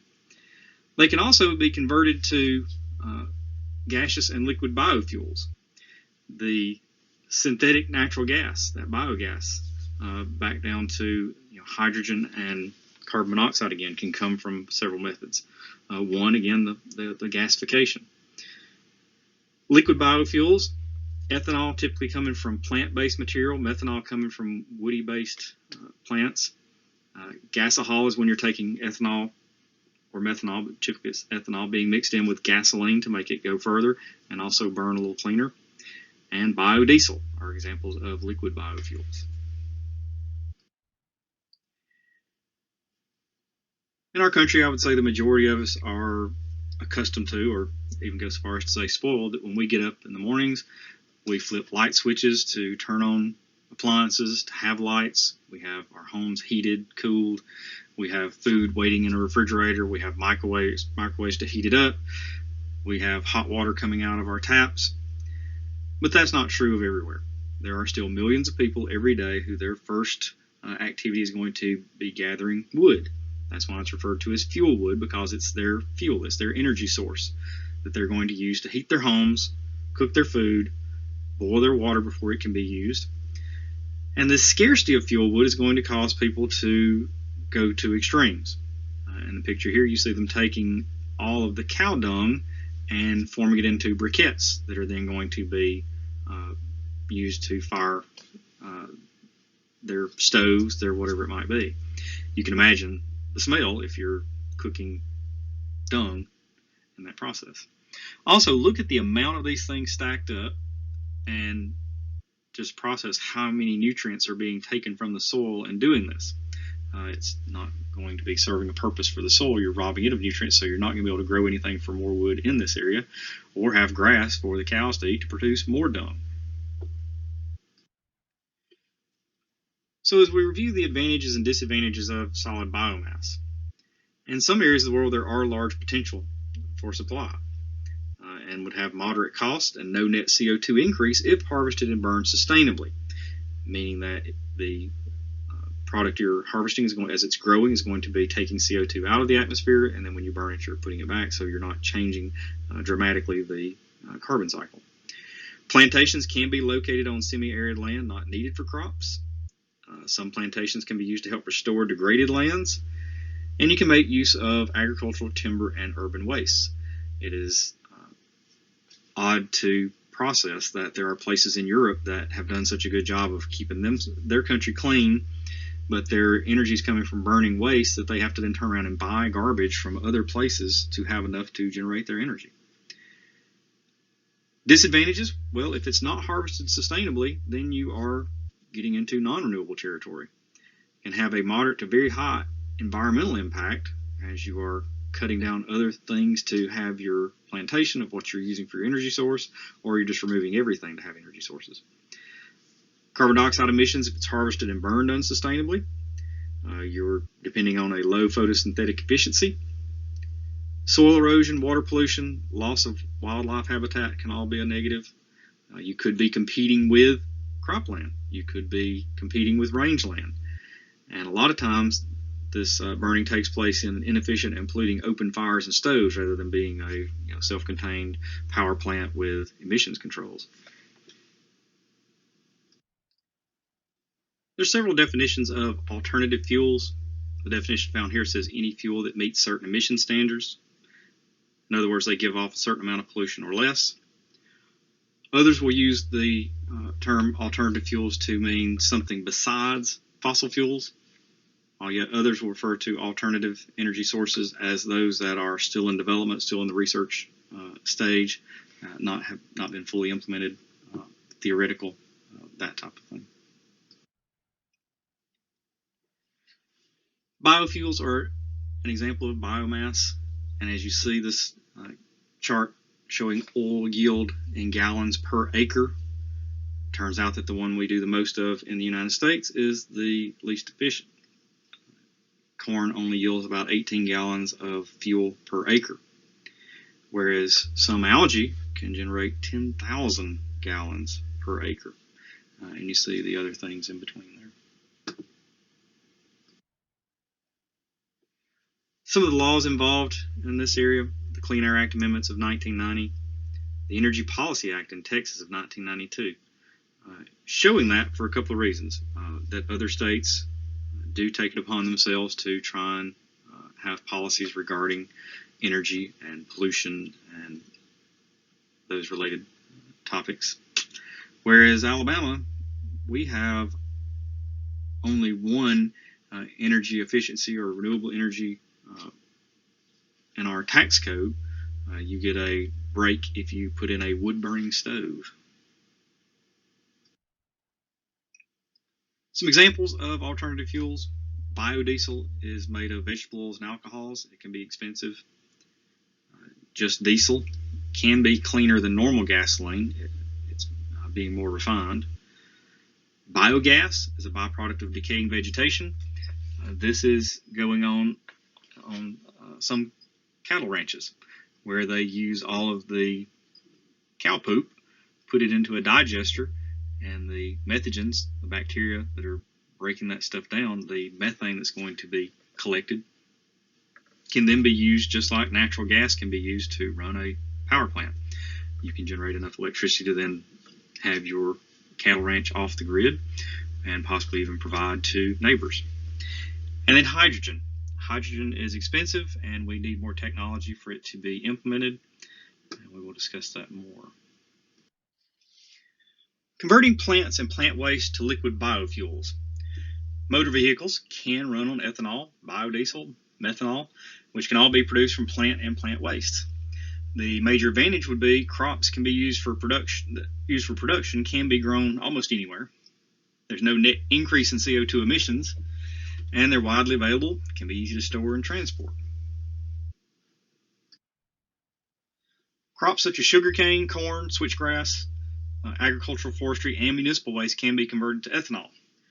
Switchgrass can even remove carbon dioxide from the troposphere stored in the soil, and then we convert switchgrass into a biofuel. When we talk about municipal waste, there is waste to energy, WTE, where it can be burned in order to generate heat, to boil water, steam, turn a turbine generator, all that same stuff again for a power plant. The thing that might be surprising is in Europe, there are countries that have done such a good job of taking care of their country and staying clean that they now have to buy garbage from other countries because they're using that garbage to burn to generate their energy. There are also experimental methods going on of trying to, well, it works, but trying to get it scaled up to be a power plant and handle an entire landfill worth of garbage. The feeding to be able to do it in such a way that it's profitable has not been managed yet, not been able to be scaled up. Is plasma gasification. Plasma gasification is not incinerating the garbage, it's not burning, there's no combustion. It is exposing things to temperatures so hot that you're basically melting the bonds, the molecular bonds, so that you are separating things into their elemental parts. You end up with like a glass substrate left over that can be used in construction. And you have hydrogen carbon monoxide syngas left over that can be used as a cleaner burning fuel.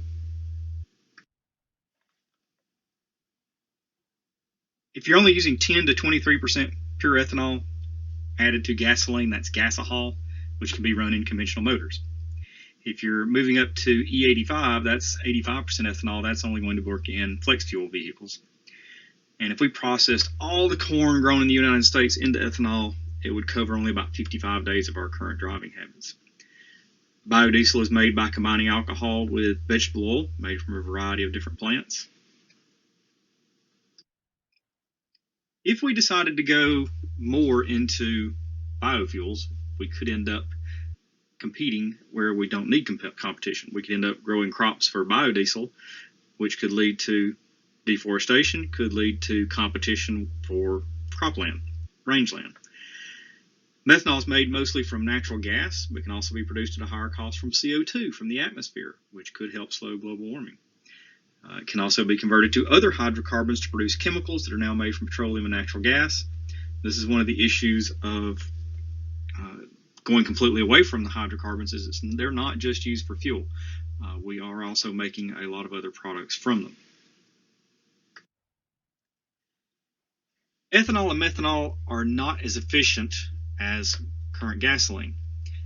We don't get as many miles per gallon. For example, if you got a gasoline car getting 25 to 30 miles per gallon off of a tank of gasoline, you may only go 20 or so miles off of a tank of ethanol. If our grain supplies used to make fuel, will we have enough to feed the world? Natural gas, well, it's expensive. We do need more technology for it to be used at a higher rate. RFG, reformulated gasoline. This is regular gas that has been further refined to remove more of the toxic pollutants. It can be done. We currently do it already a little bit. If you've ever noticed, gas prices are a little higher during the summertime than they are in the wintertime because we use a cleaner formula of gasoline during that time of the year because we have more sunlight. In your air chapter, you will study about how granular ozone is formed, and it is a photochemical reaction to give us smog. So we try to have a cleaner burning gasoline during the times where we have more sunshine. As we've mentioned, ethanol can be made from sugarcane, corn, switchgrass, and other waste products from agriculture and forestry. The United States is the largest producer, but we make the majority of ours from corn, which has the lowest net energy yield of any of the things that we're making biofuels from. We subsidize the corn industry.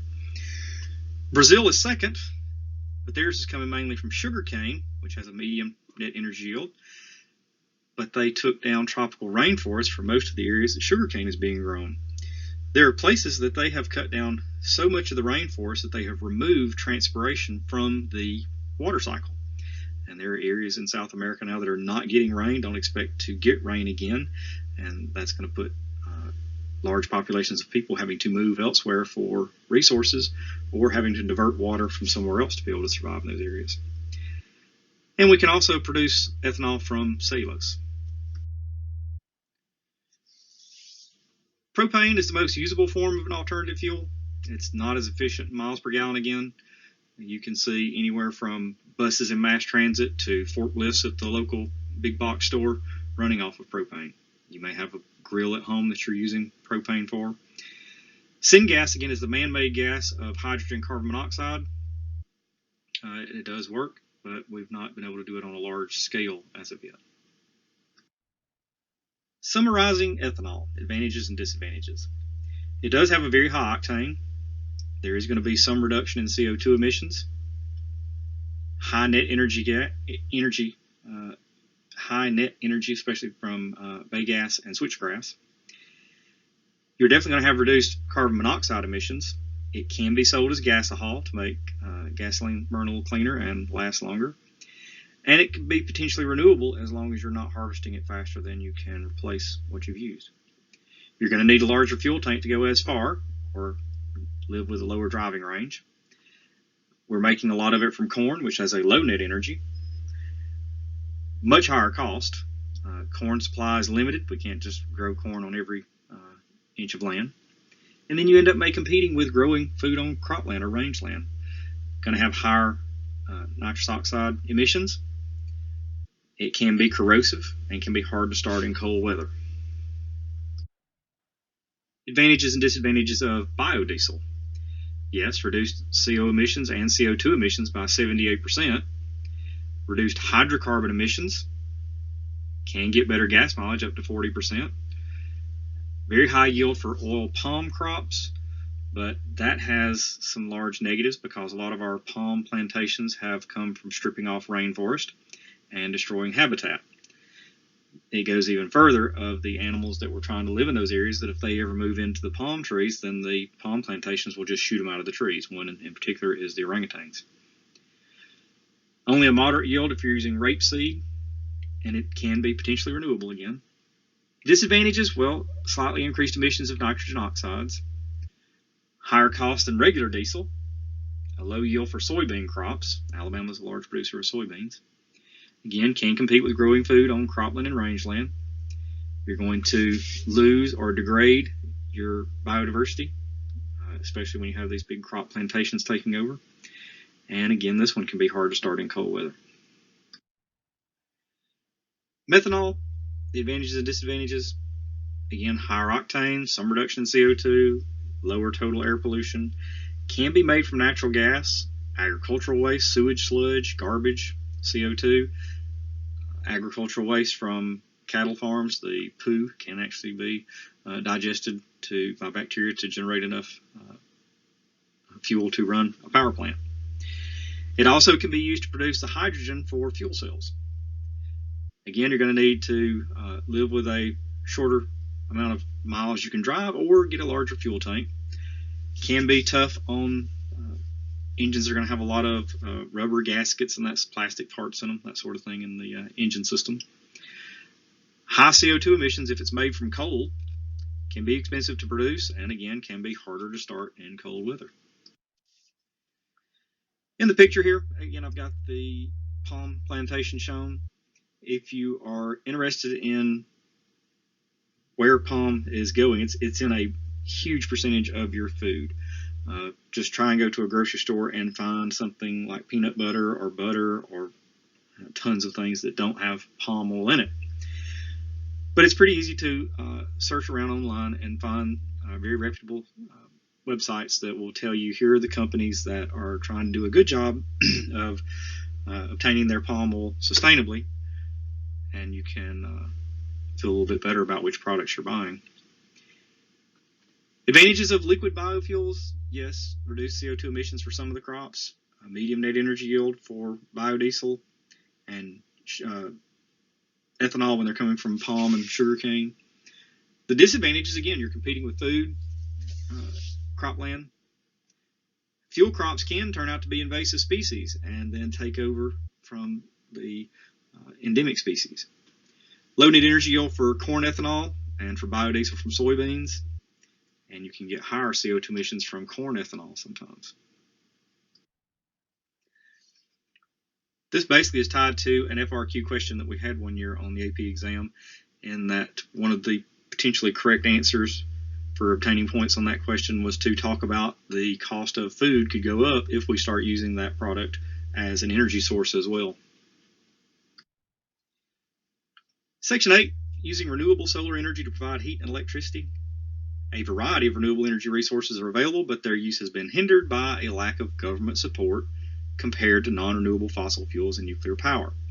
It's always interesting to hear politicians who will get all out of shape and say that any renewable energy needs to be able to stand on its own and make a profit without any help before we should consider them. Yet we turn right around and give huge tax breaks to the fossil fuel and nuclear power industries. Well, we have direct solar, moving water, and wind, which are all going to be tied to the sun. Geothermal is the only one that's not. It's going to be dealing with the heat inside the earth. The European Union, the EU, had a plan to get 22% of its electricity from renewable energy by 2010. I don't believe they quite made that. It should be interesting to see what the new goals they set, how close they come on those. Costa Rica is a pretty big success story. They realized that developing their country the way they were going with agriculture and ranching and so forth was not going to be sustainable. So they swapped to ecotourism as their main, that's the main part of their GDP. And on top of that, they now get more than 92% of their energy from renewable resources. China set a goal to get 10% of its total energy from renewable resources by 2020. Should be interesting to see what they accomplish. And in 2004, California got only about 12% of their electricity from wind but plans to increase that to half by 2030. They want to get 50% of their energy from wind. Denmark currently gets about 20% of its electricity from wind, but they plan to increase that to 50% by 2030. Brazil gets about 20% of its gasoline from sugarcane residue. And in 2004, the world's renewable energy industries provided 1.7 million jobs. That increased to 3.8 million in 2014. So this is an industry that can definitely grow as far as job creation, not only in the production of the ability to harvest, whether it be sun, wind, or also in maintenance as well. Types of solar energy, or ways we obtain energy from the sun. PV, or photovoltaic cells, are going to convert sunlight directly to electricity. They were at one time very low in efficiency. They are now most north of 20% and increasing. We're getting better all the time. Technology is making it better every day. Solar thermal systems are where the sun's heat is used to heat some body of water enough to produce steam that can then be used to make electricity. And that same process again, steam, turn a turbine, connect to a generator, generate the electricity, and off it goes. The energy conversion process here is from the radiant heat to electrical heat or mechanical energy. The benefits, well, it's pollution-free and an unlimited source. The costs, well, you've got to have sun.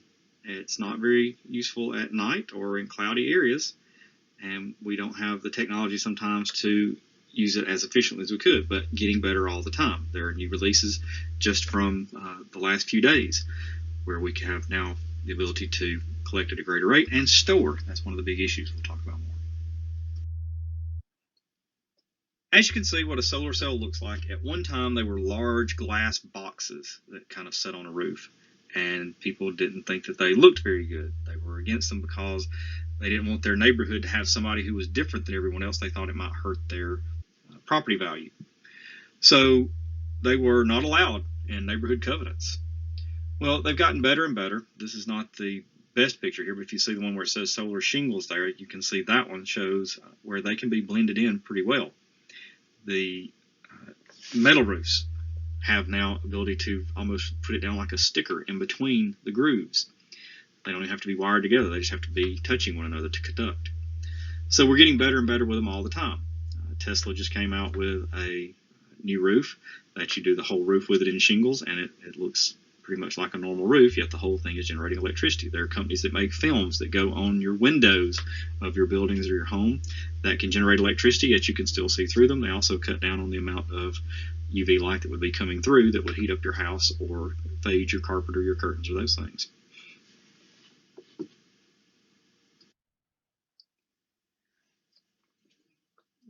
Maybe an oversimplification, but just to tell you how a single solar cell works, is you have that boron-enriched silicon, and the energy from the sun is going to excite those electrons, and once you have flowing electrons, that is electricity. Please notice this village. You see no power lines. There is no electricity coming from a plant. So you are out in the middle of wherever this might be, and how are you going to connect to the internet or any of those type things? So solar cells can be used there to get students online, to get that community connected to the rest of the world. It is possible to get electricity from solar cells that convert sunlight into electricity. Again, they can be attached just like shingles on a roof. They even make the ones that look like the half moon or half the clay tiles. They even come in that style. Can be applied to window glass as a coating, or it can be put on racks pretty much anywhere in order to generate electricity. We don't have to go as far as using solar panels to take advantage of the sun. It doesn't take a whole lot of calculations to figure out orientation of your house, where you're building it, to have the overhang so that the summer sun never shines in your windows, but the winter sun does. Therefore, you're avoiding the overheating in the summertime, but getting the warmth in the winter when you would want it. Also, on the right-hand side is an example of a solar hot water heater. A solar hot water heater is not putting the water that you're going to use up on the roof. It is using a fluid.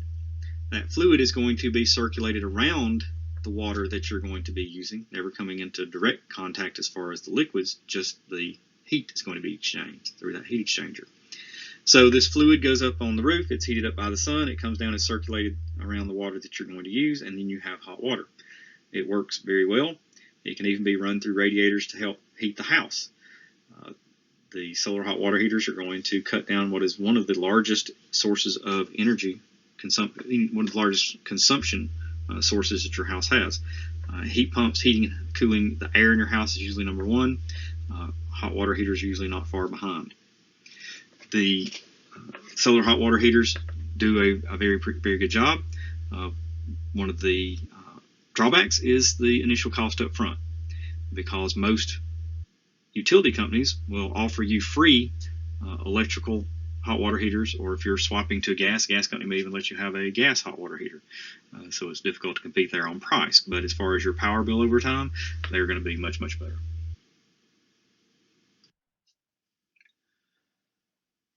These are showing examples of how houses can be built in order to take advantage of passive solar heating. You design them so that you can circulate air in order to take advantage of heating and cooling. Super insulated windows are another great thing, in that you are not going to be gaining heat from the sun directly through them, or losing your heat from your house directly through them.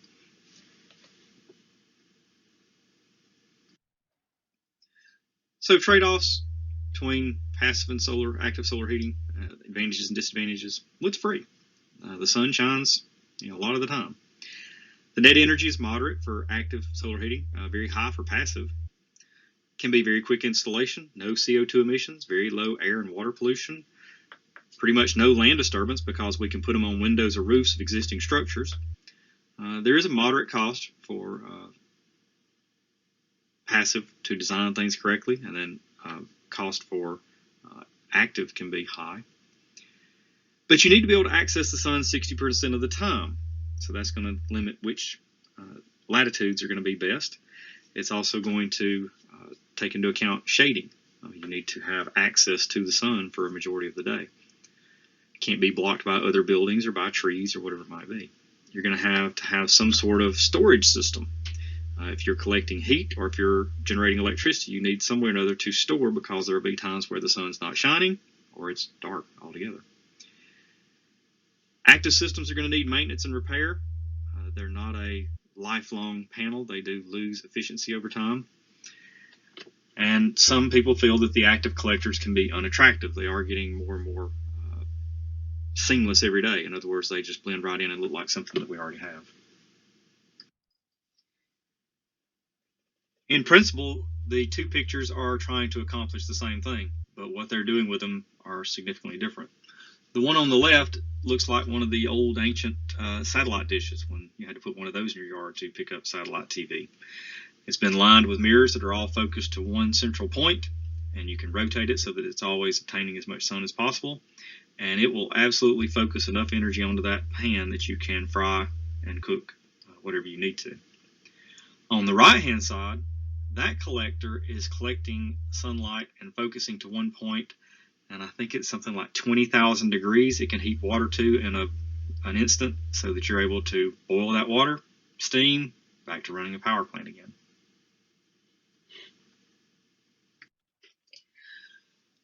As just mentioned, sunlight can be concentrated, can collect the sun and concentrated to produce high temperatures, enough to heat water to boil in order to generate electricity.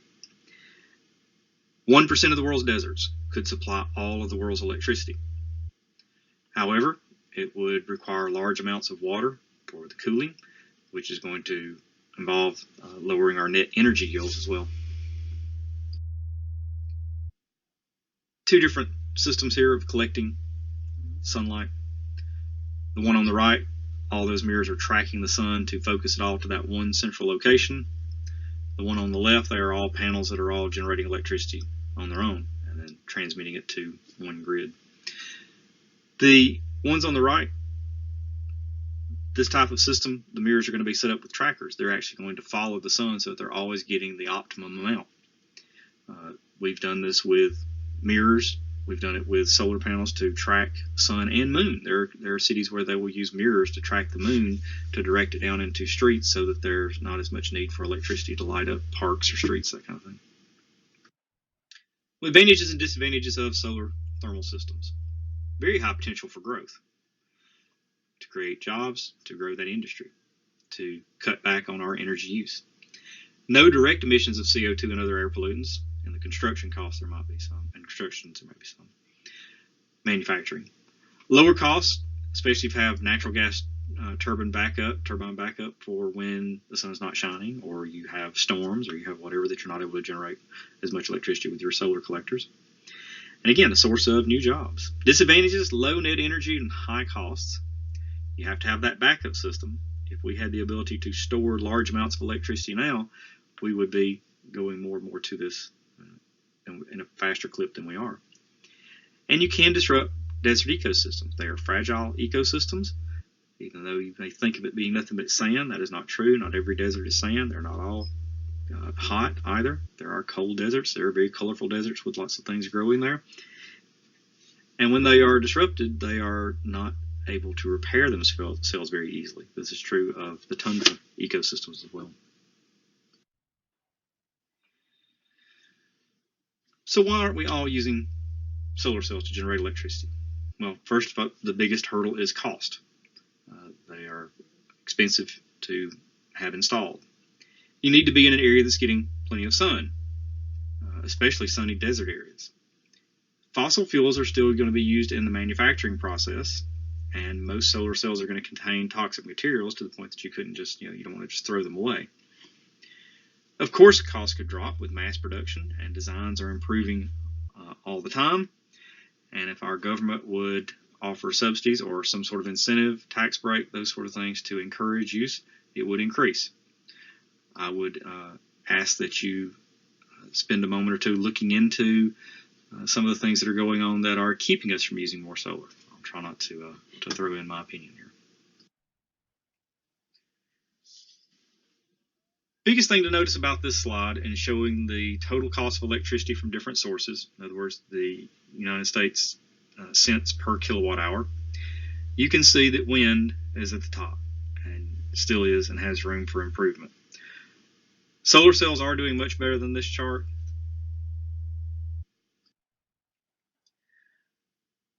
If you'll notice, this is a parking lot, which is now going to have two advantages coming from it. It's generating electricity, where before it was just a parking lot. And you're also going to have shade to park your car in most of the time. So that's going to be a benefit that people would not mind them being there. This is an area where we can take advantage of using solar panels that's not taking any land up or taking anything away from some other use.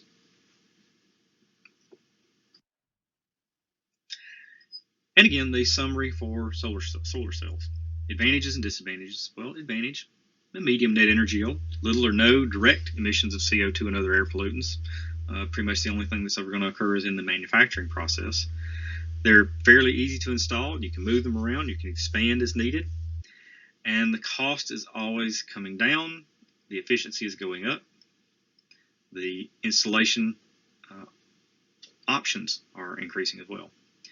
The disadvantages, well, you've got to have access to the sun. Not just everybody's going to be able to take advantage. Some of the designs have low net energy yield, that backup. That is the thing. If you are able to come up with a successful idea of how to store electricity in large amounts, your name will be in the textbooks, I'm sure. Costs are high for older systems, but again, getting better all the time. And solar cell power plants could disrupt or even destroy desert ecosystems. Hydroelectric power. This is taking advantage of moving water, so it's taking kinetic energy and converting it to electrical or heat. The benefits, we already have the technology to do this. It's pollution-free. Dams are useful as water sources and as flood control. It's the world's largest source of electrical power. Costs, there are environmental costs to building new dams. They're not rivers just located everywhere. This is a picture of Logan Martin Dam on the Coosa River. If you were unaware, the dams that were put on the Coosa River system was the single largest extinction event on the North American continent during modern times. But it takes advantage of that flowing water. We trap the water in reservoirs, which is the name for a man-made lake. We have only one naturally occurring lake in Alabama, which is Lake Jackson, down on the Alabama-Florida state line. We trap that water, and then it's almost like a storage system. We release it as we need to generate electricity. This particular dam is not producing electricity all the time. It is a backup to add into the system when they need it. There's little room for expansion in the U.S. Most of the dams or suitable sites for dams have been used. They've been created on 98% of suitable rivers. The James Bay project has come up before in questions on the AP exam. This is where near Quebec, where they diverted and dammed 9 free-flowing rivers, flooded an area the size of Belgium, had a huge impact on the Aboriginal population there and the environment as well. But the benefit was pollution-free production for a significant portion of Quebec's electricity needs. Here are some before and after photos and some images of where in the world we're talking about for this. When you think about the laws of thermodynamics, you would probably think this doesn't make any sense. It's got to take more energy to get that water pumped up the hill than it's ever going to generate letting it run back down. However, this is one of the most profitable ways of generating electricity that power companies have. The reason being is electricity does not cost the same all the time. They charge you a different amount depending on when it's being used, the amount that's available or required kind of deal. So how does pump storage work? Pump storage is basically pumping water up a hill into a reservoir when power is cheap, electricity is cheap. And then when the prices are high, you let it run out to generate electricity that you can sell at a higher price. This is very similar to Raccoon Mountain in Tennessee.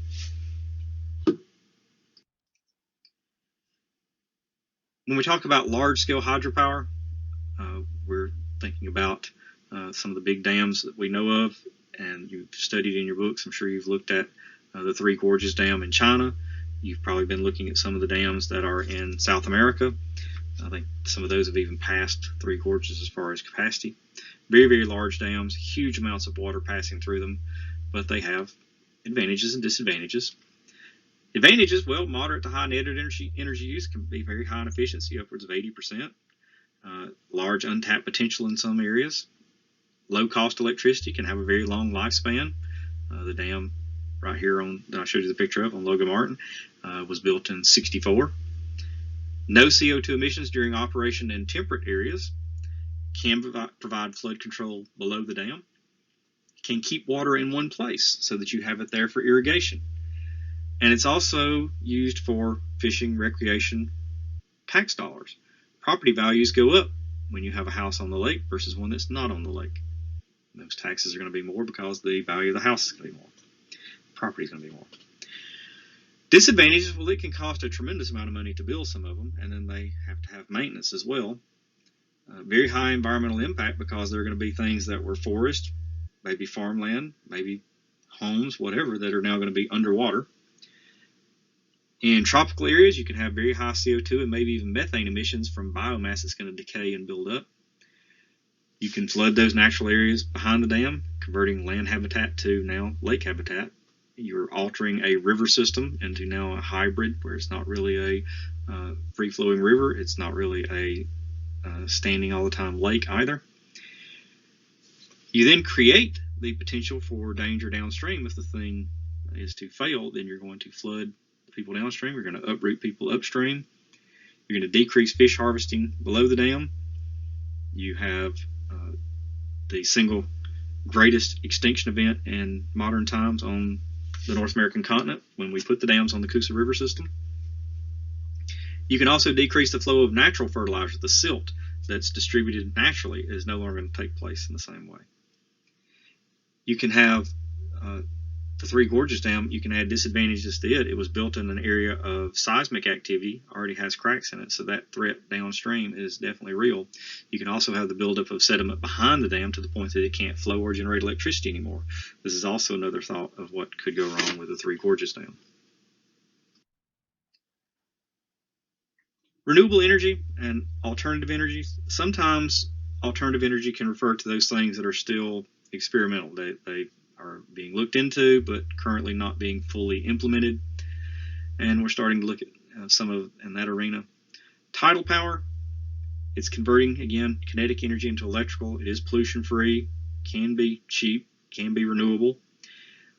We really only have two good places in the United States that have the tides where they can, account for this. But it's not being just fully implemented everywhere. How would a tidal power plant work? You would have to have the tide coming in and going out twice a day. You see the impeller there. So as the water flowed through it in one direction, it would spin it. When it flowed the other direction, it would spin it. And once you've got that being spun, connect it to a generator, and there you go. Wave power would take, again, the kinetic energy being transmitted through the waves and converting it to electrical. The benefits would be pollution-free, cheap, renewable. The cost, though, only going to be suitable in areas facing the open ocean, especially on the west coast of continents. But you're dealing with an environment that's going to be very harsh, whether it be the energy in waves and wind from storms, or you're just in salt water and having to deal with that corrosion and erosion of whatever it is you're trying to maintain. Getting electricity from the water cycle, ocean tides, the waves, and temperature differences between surface and bottom waters and tropical waters can produce electricity. Is it expected to be the be-all, end-all solution to our energy needs? No, not expected to provide much of our overall electrical needs. However, it can be part of the mix. There are currently only two large tidal energy dams currently operating, one in France, one in Nova Scotia's Bay of Fundy. Pulling up time-lapse videos of the Bay of Fundy is interesting because their tide change in the daytime, or in a day's time, is 63 feet, meaning that you have places where people are out walking around in the pictures to start with, and then by the end of the day, it's boats going around. Two very different ways of taking advantage of the ocean to generate electricity. The one on the left, simply the tidal turbine. You've got blades that are going to be spun by the water coming in and the water going out. Pretty basic. The one on the right, a little more to it as far as what's going on. You're pumping water, warm seawater, in, and remembering that in a vacuum, things are going to boil much easier. So you take warm ocean water, pump it into a vacuum, and it will turn to steam. That steam is going to try and expand, so it's going to turn your turbine, connect it to a generator, you're generating your electricity. You then got to expose that water that you've converted to steam. You've got to expose that to cold water that you're pumping up from below to condense it back. You're going to then put that into the ocean, and you're going to start the process at the top again. It works. However, it's not extremely efficient, meaning that they're not getting a whole lot more energy out of one of these plants than they're putting into it. Does it have the potential of becoming more efficient? Absolutely. Is it something that's going to be our be-all, end-all, solution to energy needs? Probably not. Just a representation of a wave power plant where you have the floating turbo generator.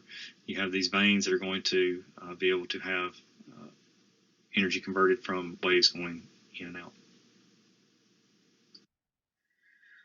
Section 10, geothermal.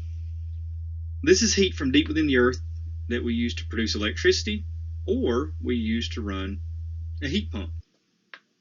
Two very different applications. We'll talk about those. This is the only energy source not coming directly or indirectly from the sun. This energy conversion is from thermal to electrical and heat. The benefits, well, it's pollution-free. We do have it used in the United States. The nearest large generation near us is Waco, Texas. Iceland does quite a bit. And the cost, well, it's not available everywhere. We don't have the technology just to be able to use it extensively in all places. So geothermal energy is taking advantage of the heat stored in the soil, underground rocks, fluids within the Earth's mantle. We can use geothermal energy stored in the Earth's mantle to heat and cool buildings and to produce electricity. A GHP, a geothermal heat pump, can heat and cool your home by taking advantage of the difference between the Earth's surface and underground temperatures. It works. It's going to cut your power bill by about a third, what most averages show.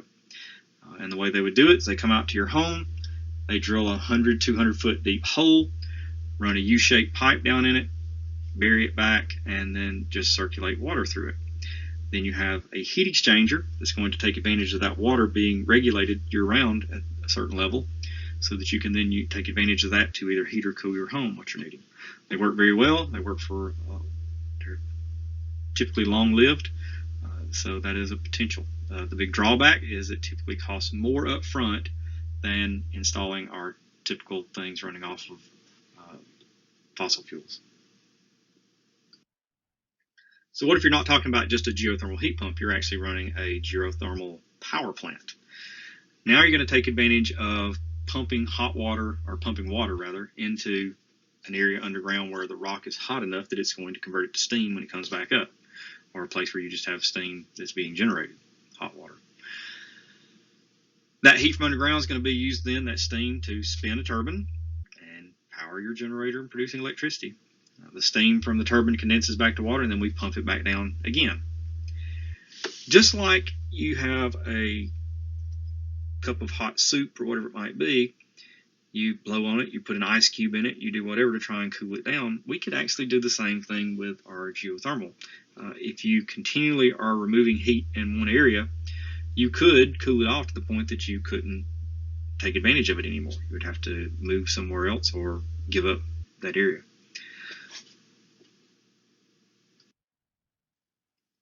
Here's a picture of a geothermal power plant taking advantage of it, and the people taking advantage of the hot water around it.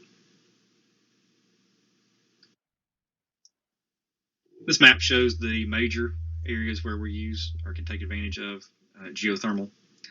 Notice Iceland is almost all red.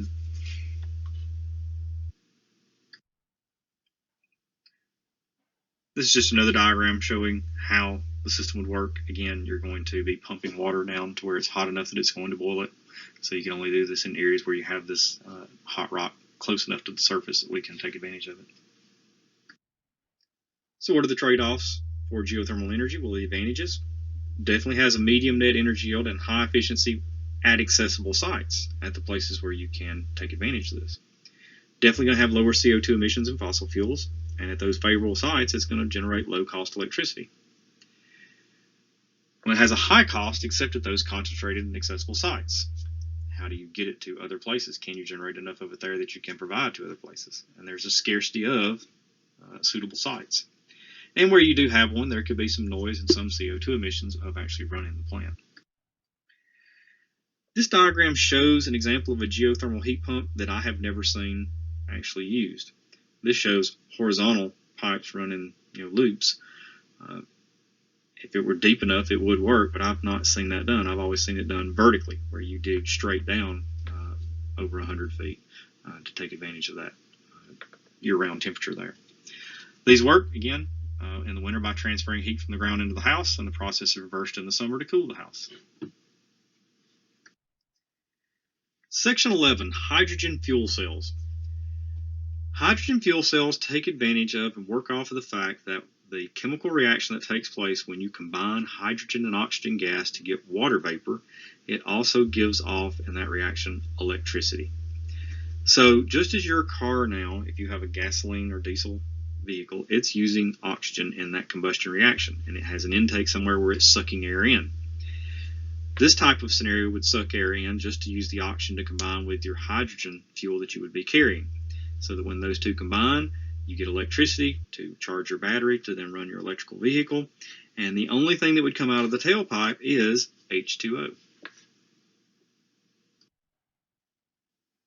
Iceland is planning to run their economy mostly on hydrogen. They're going to produce their hydrogen via hydropower, geothermal, and wind energy, but doing this in a highly industrialized, much larger population type area might be more difficult. So first, you'd have to convert your economy to energy farming. In other words, you're doing things to generate your energy source. versus you're an energy hunter-gatherer, like just going out trying to find new deposits of fossil fuels. There's currently no infrastructure for hydrogen fueling stations. In our country, we would need 12,000 of them at roughly $1 million a piece, and very high cost of producing fuel cells. You can probably think right now in your head, between your school and your home, you know where multiple gas stations are. If you wanted to buy a hydrogen fuel cell vehicle, how many of you know where you could get hydrogen fuel? Now, if you live in California, California has several, because they have the manufacturers of cars that are hydrogen fuel cell vehicles. Honda, Toyota are two that I know of that have their vehicles up and running. They do work. They are, able to run without using fossil fuels, and the only thing coming out of their tailpipes is water vapor.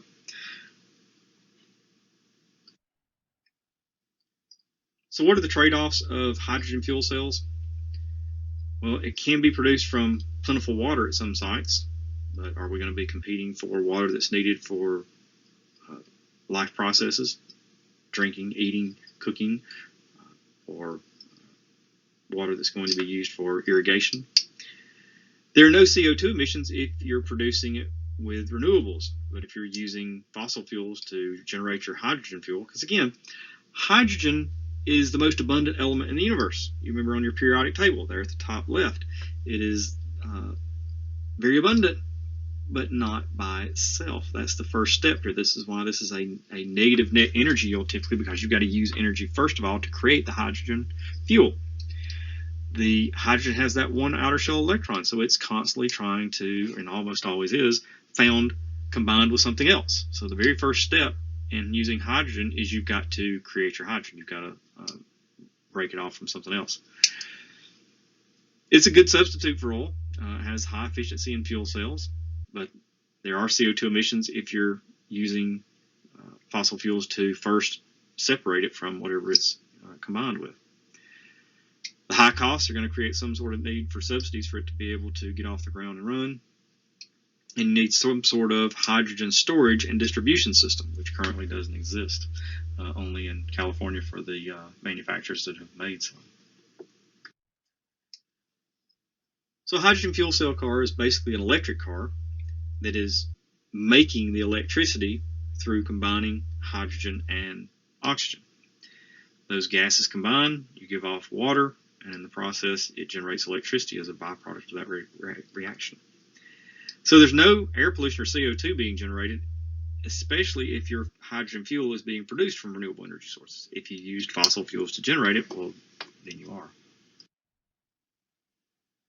The picture at the bottom was one of the first prototype diagrams that showed what the Honda Clarity was going to look like. Once it was finally made, it didn't look nearly that space and futuristic. It looked like a little bit more like an Accord kind of thing, I guess. But Honda has the Clarity. Toyota has one as well. The Toyota's, I think, is actually for sale. This is what the vehicle would look like, and one of the first things people say is hydrogen fuel tanks. I don't want to be driving around something with hydrogen gas. Well, you're already driving around sitting on top of gasoline, which is highly volatile, very flammable. But they had to do research in that first to make sure that impacts were not going to cause problems for the fuel. Also, trying to keep it compressed or cooled to be able to carry enough volume to be able to make driving ranges reasonable for people. Section 12, wind energy. Energy conversion in this process is kinetic to electrical and could meet the needs of the lower 48 states. The benefits: pollution-free, used in West Texas, Hawaii, California, and more, with West Texas and California being the top producers. The cost, well, can only be used in places with lots of wind. When we include the environmental costs of using energy resources in their market prices, wind power is the least expensive, least polluting way to produce electricity. Wind power is the world's most promising energy resource. It is abundant, inexhaustible, widely distributed, cheap, clean, and emits no greenhouse gases. Much of the world's potential for wind power remains untapped. Capturing just a fifth of the world's wind energy at the best sites could meet all of the world's energy demands. It also removes several things from the power plant generation because you do not have anything you need to combust or generate heat from. You're just simply taking advantage of the wind. That's the direct turning that comes into play there. The gearbox is connected to your generator, and you have electricity being generated. They can be either individual units or put together, and when they're put together, it's referred to as a wind farm, or they're interconnected in an array. The United States once led the wind power industry, but we dropped the ball on that. We didn't continue in that direction, and Europe now leads this rapidly growing business. Our government did not provide subsidies, tax breaks, or any other financial incentives for the industry to really flourish.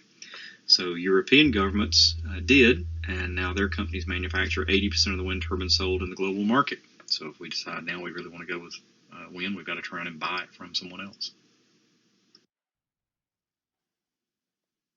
Some turbines can be extremely large, with wind-swept areas of over 500 feet.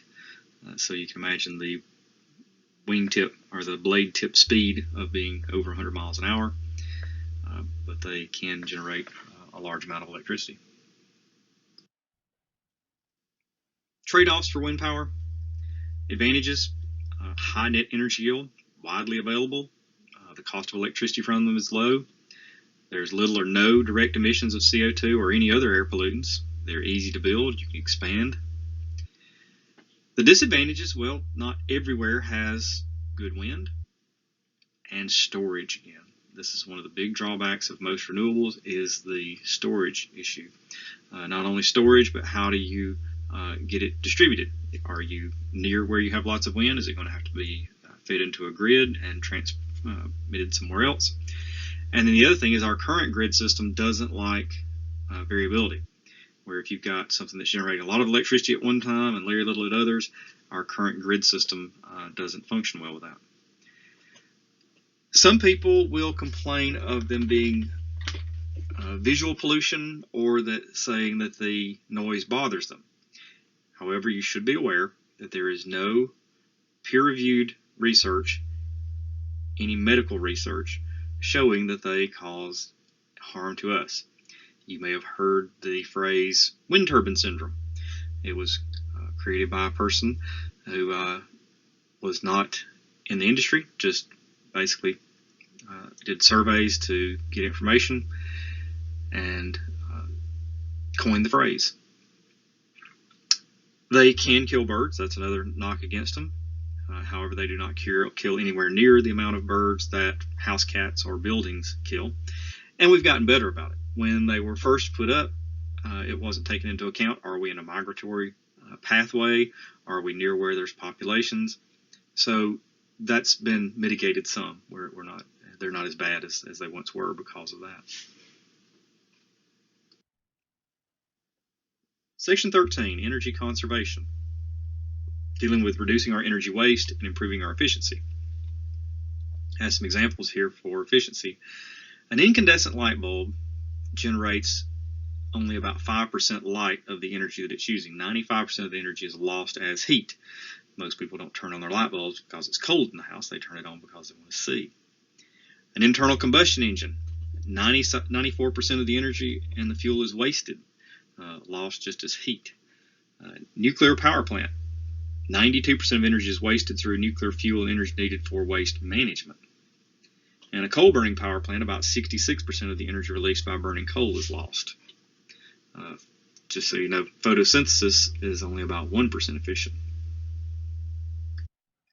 Going back to a slide that we started with in this section, to remind you again of the energy waste in the United States. The energy that we've spent money to harvest, to pay for to be provided, is then just wasted. That 43% is a big area for improvement. What are some solutions to improving our energy efficiency? Well, first, it will prolong our current energy sources. Fossil fuels will last longer if we do not waste as much of them. We can reduce our oil imports and improve our energy security, not have to depend on other countries who may or may not view our ideals, who may not be politically stable. Very high net energy yield when you are dealing with more efficiency is going to lower costs, reducing pollution and environmental degradation, and buying time to phase in the next thing. People tend to not like change. It was difficult to come off of the things we were on before when we went to fossil fuels. It was very difficult to get people to give up their horses for tractors, and that continues. And then also, improving energy efficiency will create local jobs. In industry and utilities, we can go more to cogeneration. Spoke about this before, that combined heat and power, and getting two forms of energy from the same fuel source. Replacing energy wasting electric motors, recycling materials, and again, getting off of some of the things that we know are terribly inefficient. Switching from low efficiency incandescent lighting to the more efficient fluorescents and even more so LEDs. Designing buildings to save energy and money. Green architecture is one method, building things to be more energy efficient. Living or green roofs.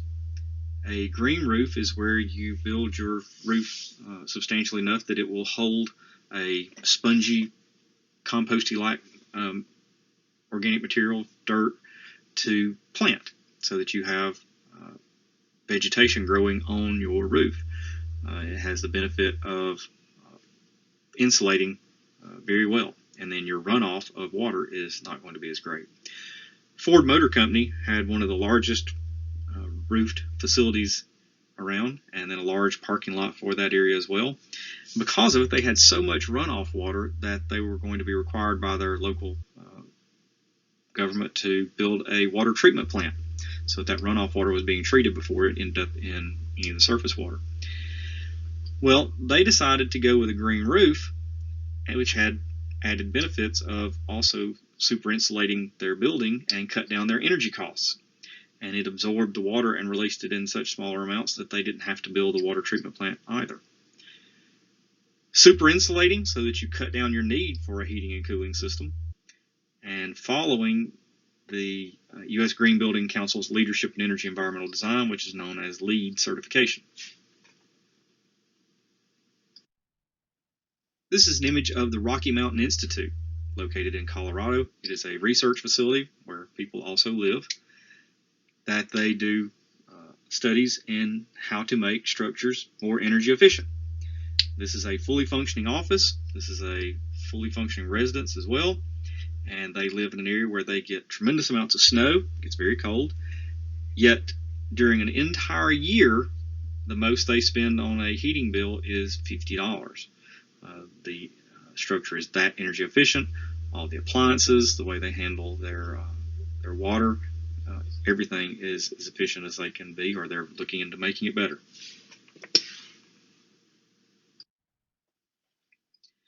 We can save energy in building by getting heat from the sun, passive solar heating, by super insulating so that we don't have to fight so hard to heat and cool, using green roofs. We can save energy in existing buildings by increasing our insulation, plugging leaks. A few years ago, we had a cash for caulk program where you could get tax breaks for actually just doing that, for caulking around windows, doors, using caulk to stop our loss of energy through heating and cooling being allowed to escape. And also using energy efficient heating and cooling systems, appliances, and lighting. Meaning the very bare minimum is you should look at things that are Energy Star rated, which is what the government has decided, that this is the bare minimum to say that something is energy efficient. Believe it or not, if it had not been for the big bad wolf, the pig who built his house out of straw wasn't too far off. This is a house built of hay bales, straw bale. It is super insulated. It is very strong. It is treated to be fireproof and to resist bugs. It does very well. You can see this is an area, I think this one's in Montana, if I remember right, and huge amounts of snow and tough winters, and they do very, very well. Depending on the thickness of the bells, it can be even stronger than standard construction. Here's an image of a living roof. This has been done in Europe and Iceland for a long time. I use that lightweight compost mulch. It's almost like a sponge that are going to hold water and insulate your roof. I always feel like this is the predator going shopping. As you can see along this street front, it's a heat scan, and you see where most of the heat is escaping is around windows and doors. That's where we have most of our conditioned air getting out, or what we don't want getting in. About a third of the heated air in typical U.S. homes and buildings escapes through closed windows and holes and cracks. How can we improve energy efficiency and save money in transportation? Well, first of all, the hidden prices in gasoline being added in would help. People will typically cut back once prices get high enough to get their attention. Our water bills are so low that people don't worry about just leaving a pipe of water just running out in the yard, or letting 80 gallons go down the drain while they're taking a shower. They're not too worried about it. If the water in the house cost as much as gasoline and we were charging, per gallon for it, that might slow people down. With gasoline, we artificially keep the price of gas low because there are several prices that are not calculated into the cost at the pump. We pay for it in other ways through our tax dollars, where we allow subsidies and tax breaks to go to the oil companies and the car manufacturers.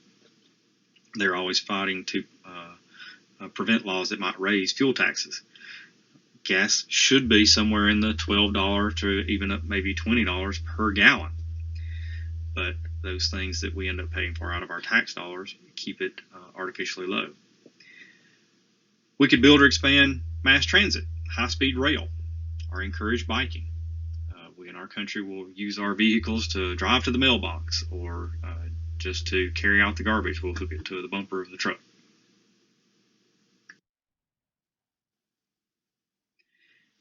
As you look at a typical house and ways to improve efficiency in the attic using reflective foil, especially during construction, it's difficult to get the same efficiency trying to add it after the fact, but during construction can allow an attic to be as cool as being under that shade tree out in the yard, whereas most attics you go into are extremely hot.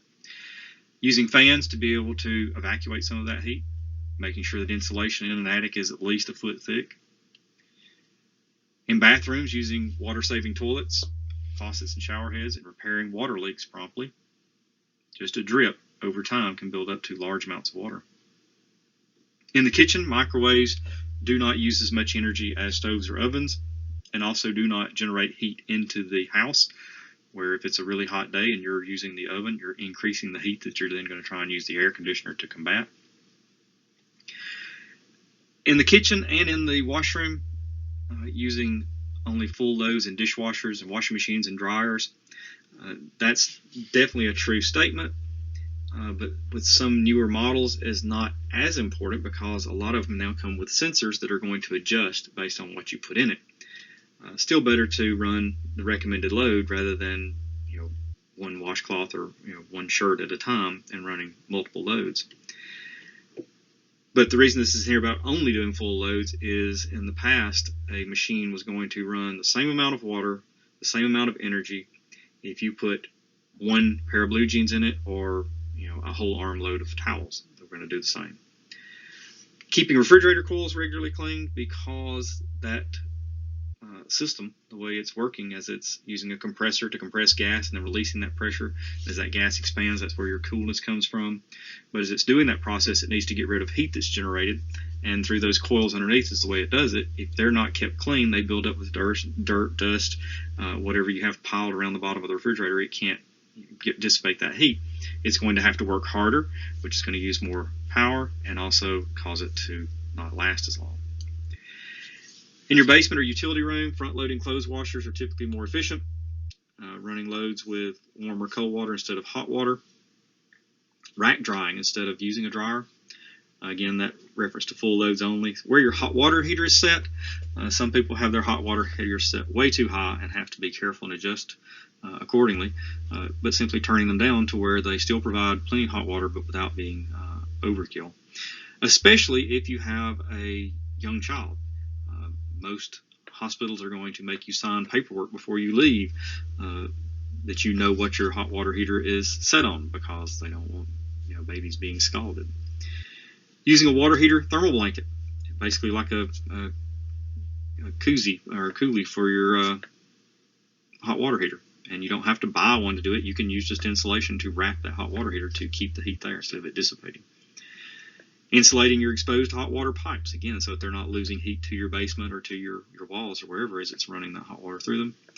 Same issue with the refrigerator and its coils, doing the same thing with your furnace, keeping the filter clean so that it's not having to work harder than it needs to.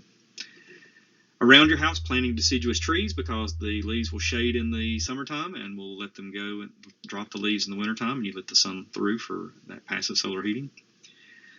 Using compact fluorescent light bulbs or LEDs, turning off lights, computers, TVs, chargers, those things when they're not in use. Losing electricity energy that you're not getting any benefit from is referred to as phantom load or vampire power. Using high efficiency windows or covering them during the day to keep out sun, and then opening them at night so you can dissipate. Setting the thermostat as low as you can in winter and high as you can in the summer. Weather stripping, caulking around sockets as well. A lot of people don't realize that around wall sockets and light fixtures is a big loss. You can test for this. Almost any HVAC company can come out and do what's called a blower door test, where they will pressurize your house and then check to see where you're gaining and losing air through your windows, doors, and other things. Keep your heating and cooling ductwork free of obstructions. You don't want things laying over the top of a vent. Fireplace dampers are very important because you can lose a tremendous amount of your conditioned air just right out through your fireplace. And using fans instead of or along with your air conditioning to supplement, because if you're in the room, that air being moved around will make you feel like it's cooler.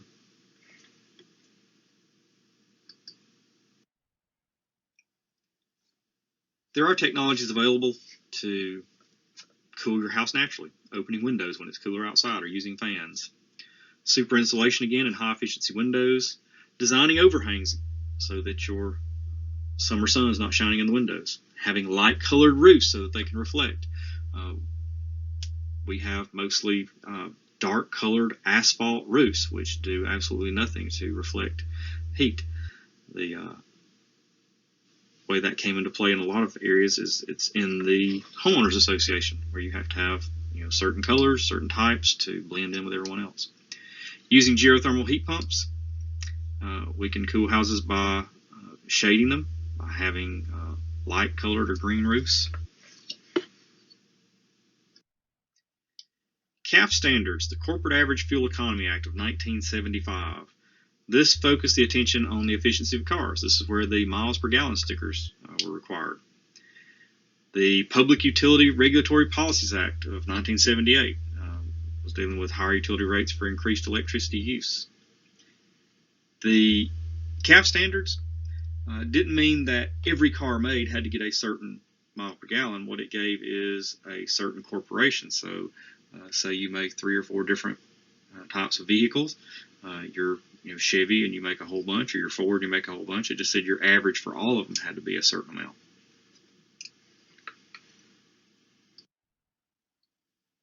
Average fuel economy of new vehicles sold in the U.S. between 1975 and 2006. You can see when the CAF standards went into effect. Huge increase to begin with, but then we had politicians who started turning around and to undo it. So we had not increased the requirements since 1985 all the way up until just a few years ago. And now we've turned around and said, nope, we're not going to do that either. As you see, motor vehicles in the United States use 40% of the world's gasoline.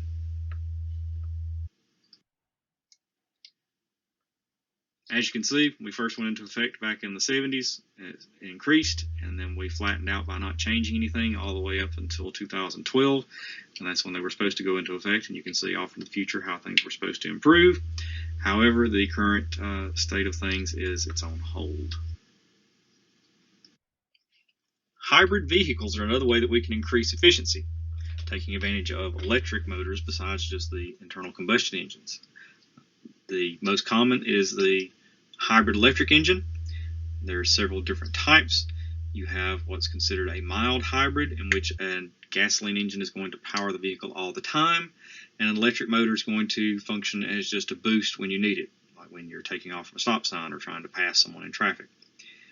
A full hybrid is going to have the ability to run off of electricity, maybe only up to the speed of like 25 miles an hour. So as you're in a parking lot, you're traveling around the parking lot in complete electric mode, and then you pull out of the parking lot onto the road and the gas engine would kick in as well. And it's always switching back and forth between the two. There are two different ways of doing a hybrid. You can have the engine that's always going to be there. The gas engine can always propel the vehicle, so you just have gasoline in it. You're always going to be able to go.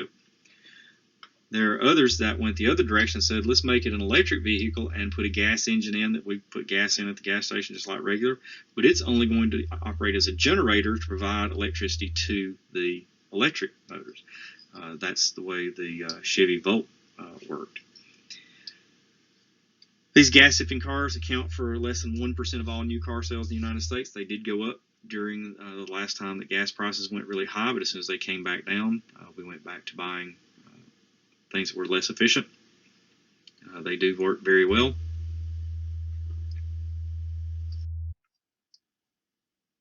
We're now starting to see hybrid gasoline electric engines coming with a plug-in battery. The majority of the models sold are not plug-ins. You do not have to plug them up. You do not have to charge them. They take advantage of every time you're using the brakes. They use that regenerative power to charge the battery themselves. So you just put gas in it, drive it like normal, and get the advantage of 40, 50 miles per gallon. There are new models, and some that are already out, called plug-in hybrids, which have the ability to be plugged up and charged to a full charge before you ever leave the house, meaning that they will then have the ability to go for several miles, some 12 or up to even higher miles without any use of gasoline. Most people have a commute of less than that. Think about how far you live from school. Are you less than 12 miles or less than 20 miles? Meaning that you could charge your car up at home when electricity is cheap at night. Some of power companies are even offering benefits to people who have a plug-in hybrid or an electric car, that they'll give you some benefit for charging at certain times of the day. So you charge your vehicle, you drive to school or work. Maybe they have a charging station there. You charge it back up, meaning you could go all week without using a drop of gasoline, but you had it in case you needed it. Problem is most of those plug-in batteries or electric cars would be charged by energy coming from a coal or nuclear power plant. But what if you put up your own solar panels? What if you had your own wind turbine? Could you generate enough electricity to charge your vehicle and never have a fuel bill or a energy bill for that car? According to the U.S. Department of Energy, a network of wind farms in just 4 states could meet all of our electricity needs. When I mentioned Energy Star rated earlier, the National Appliance Energy Act of 1987, these are the energy stickers that show you how much you're going to spend on energy on this particular unit in a year. And we also had things like Energy Star ratings so that you can at least know if you're trying to decide between 2 appliances, which one's more efficient, go with the one that's Energy Star rated. Some policies that are related to energy. The Renewable Energy and Technology Competitiveness Act of 1989 had an effort to develop renewable energy nationally. There were amendments to the Clean Air Act in 1990 that set standards for cities and emissions. The Energy Policy Act of 92 was a comprehensive effort to find renewable energy resources. We had the Hydrogen Future Act of 1996, which was supposed to help develop hydrogen as an energy source. Here we are more than 20 years later, and we still only have a couple of models that are vehicles that are run off hydrogen, and they're mainly in California. So we had all these things, but the problem was very few of them actually are ever funded. The money's just not there to actually follow through with them. It's things that sound good, but the delivery's just typically not there. The research to actually implement or develop or provide these things is just usually not part of the plan. As you can see in this model that takes information to say, okay, here's the energy produced. If we start at 2010 and look at what projections show, you can see that the one with the predicted most growth is the renewables. And the one that looks like it might drop off the most is oil.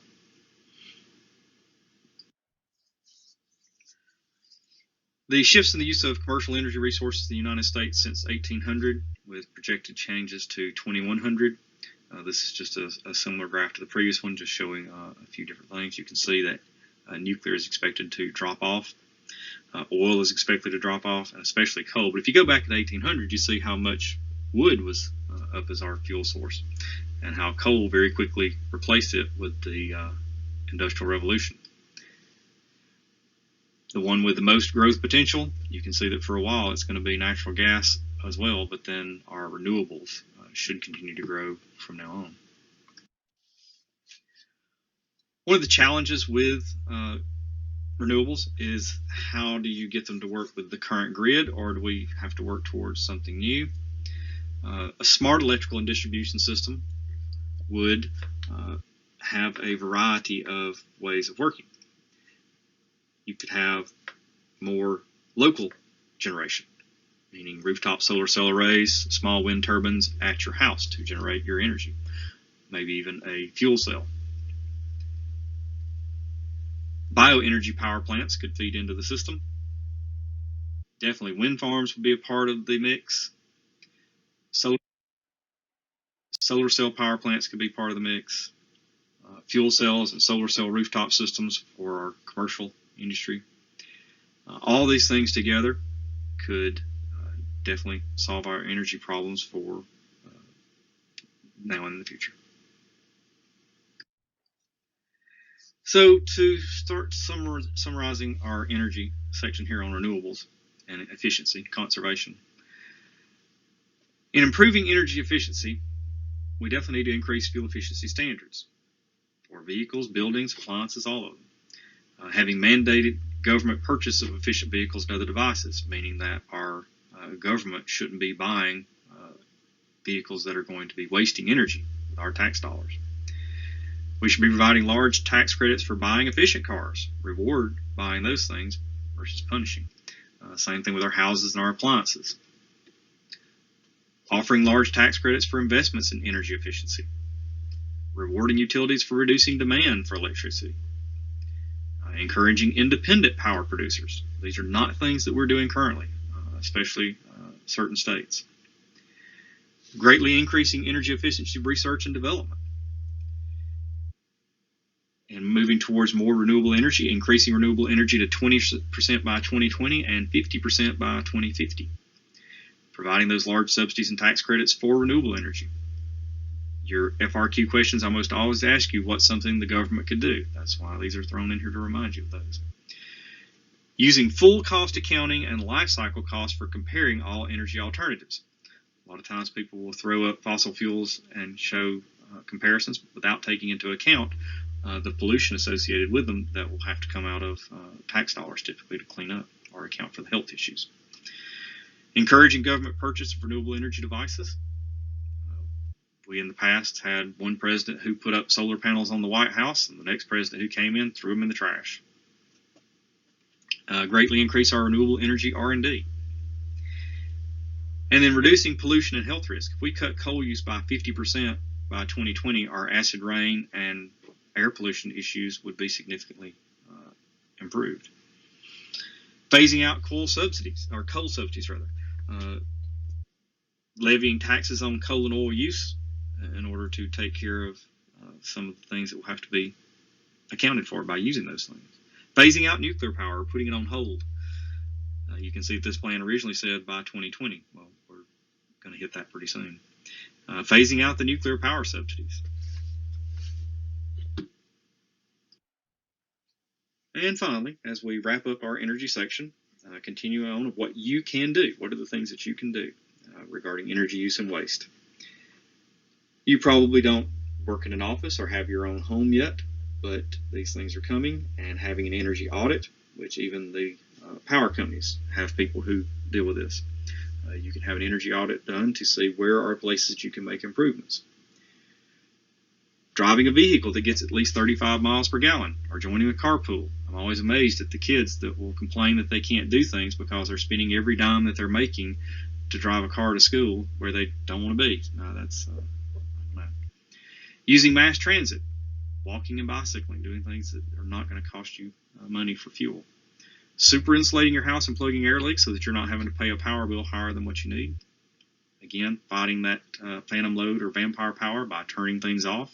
Not being at school, nobody in your house, yet there's TVs and lights and all sorts of things on running at home.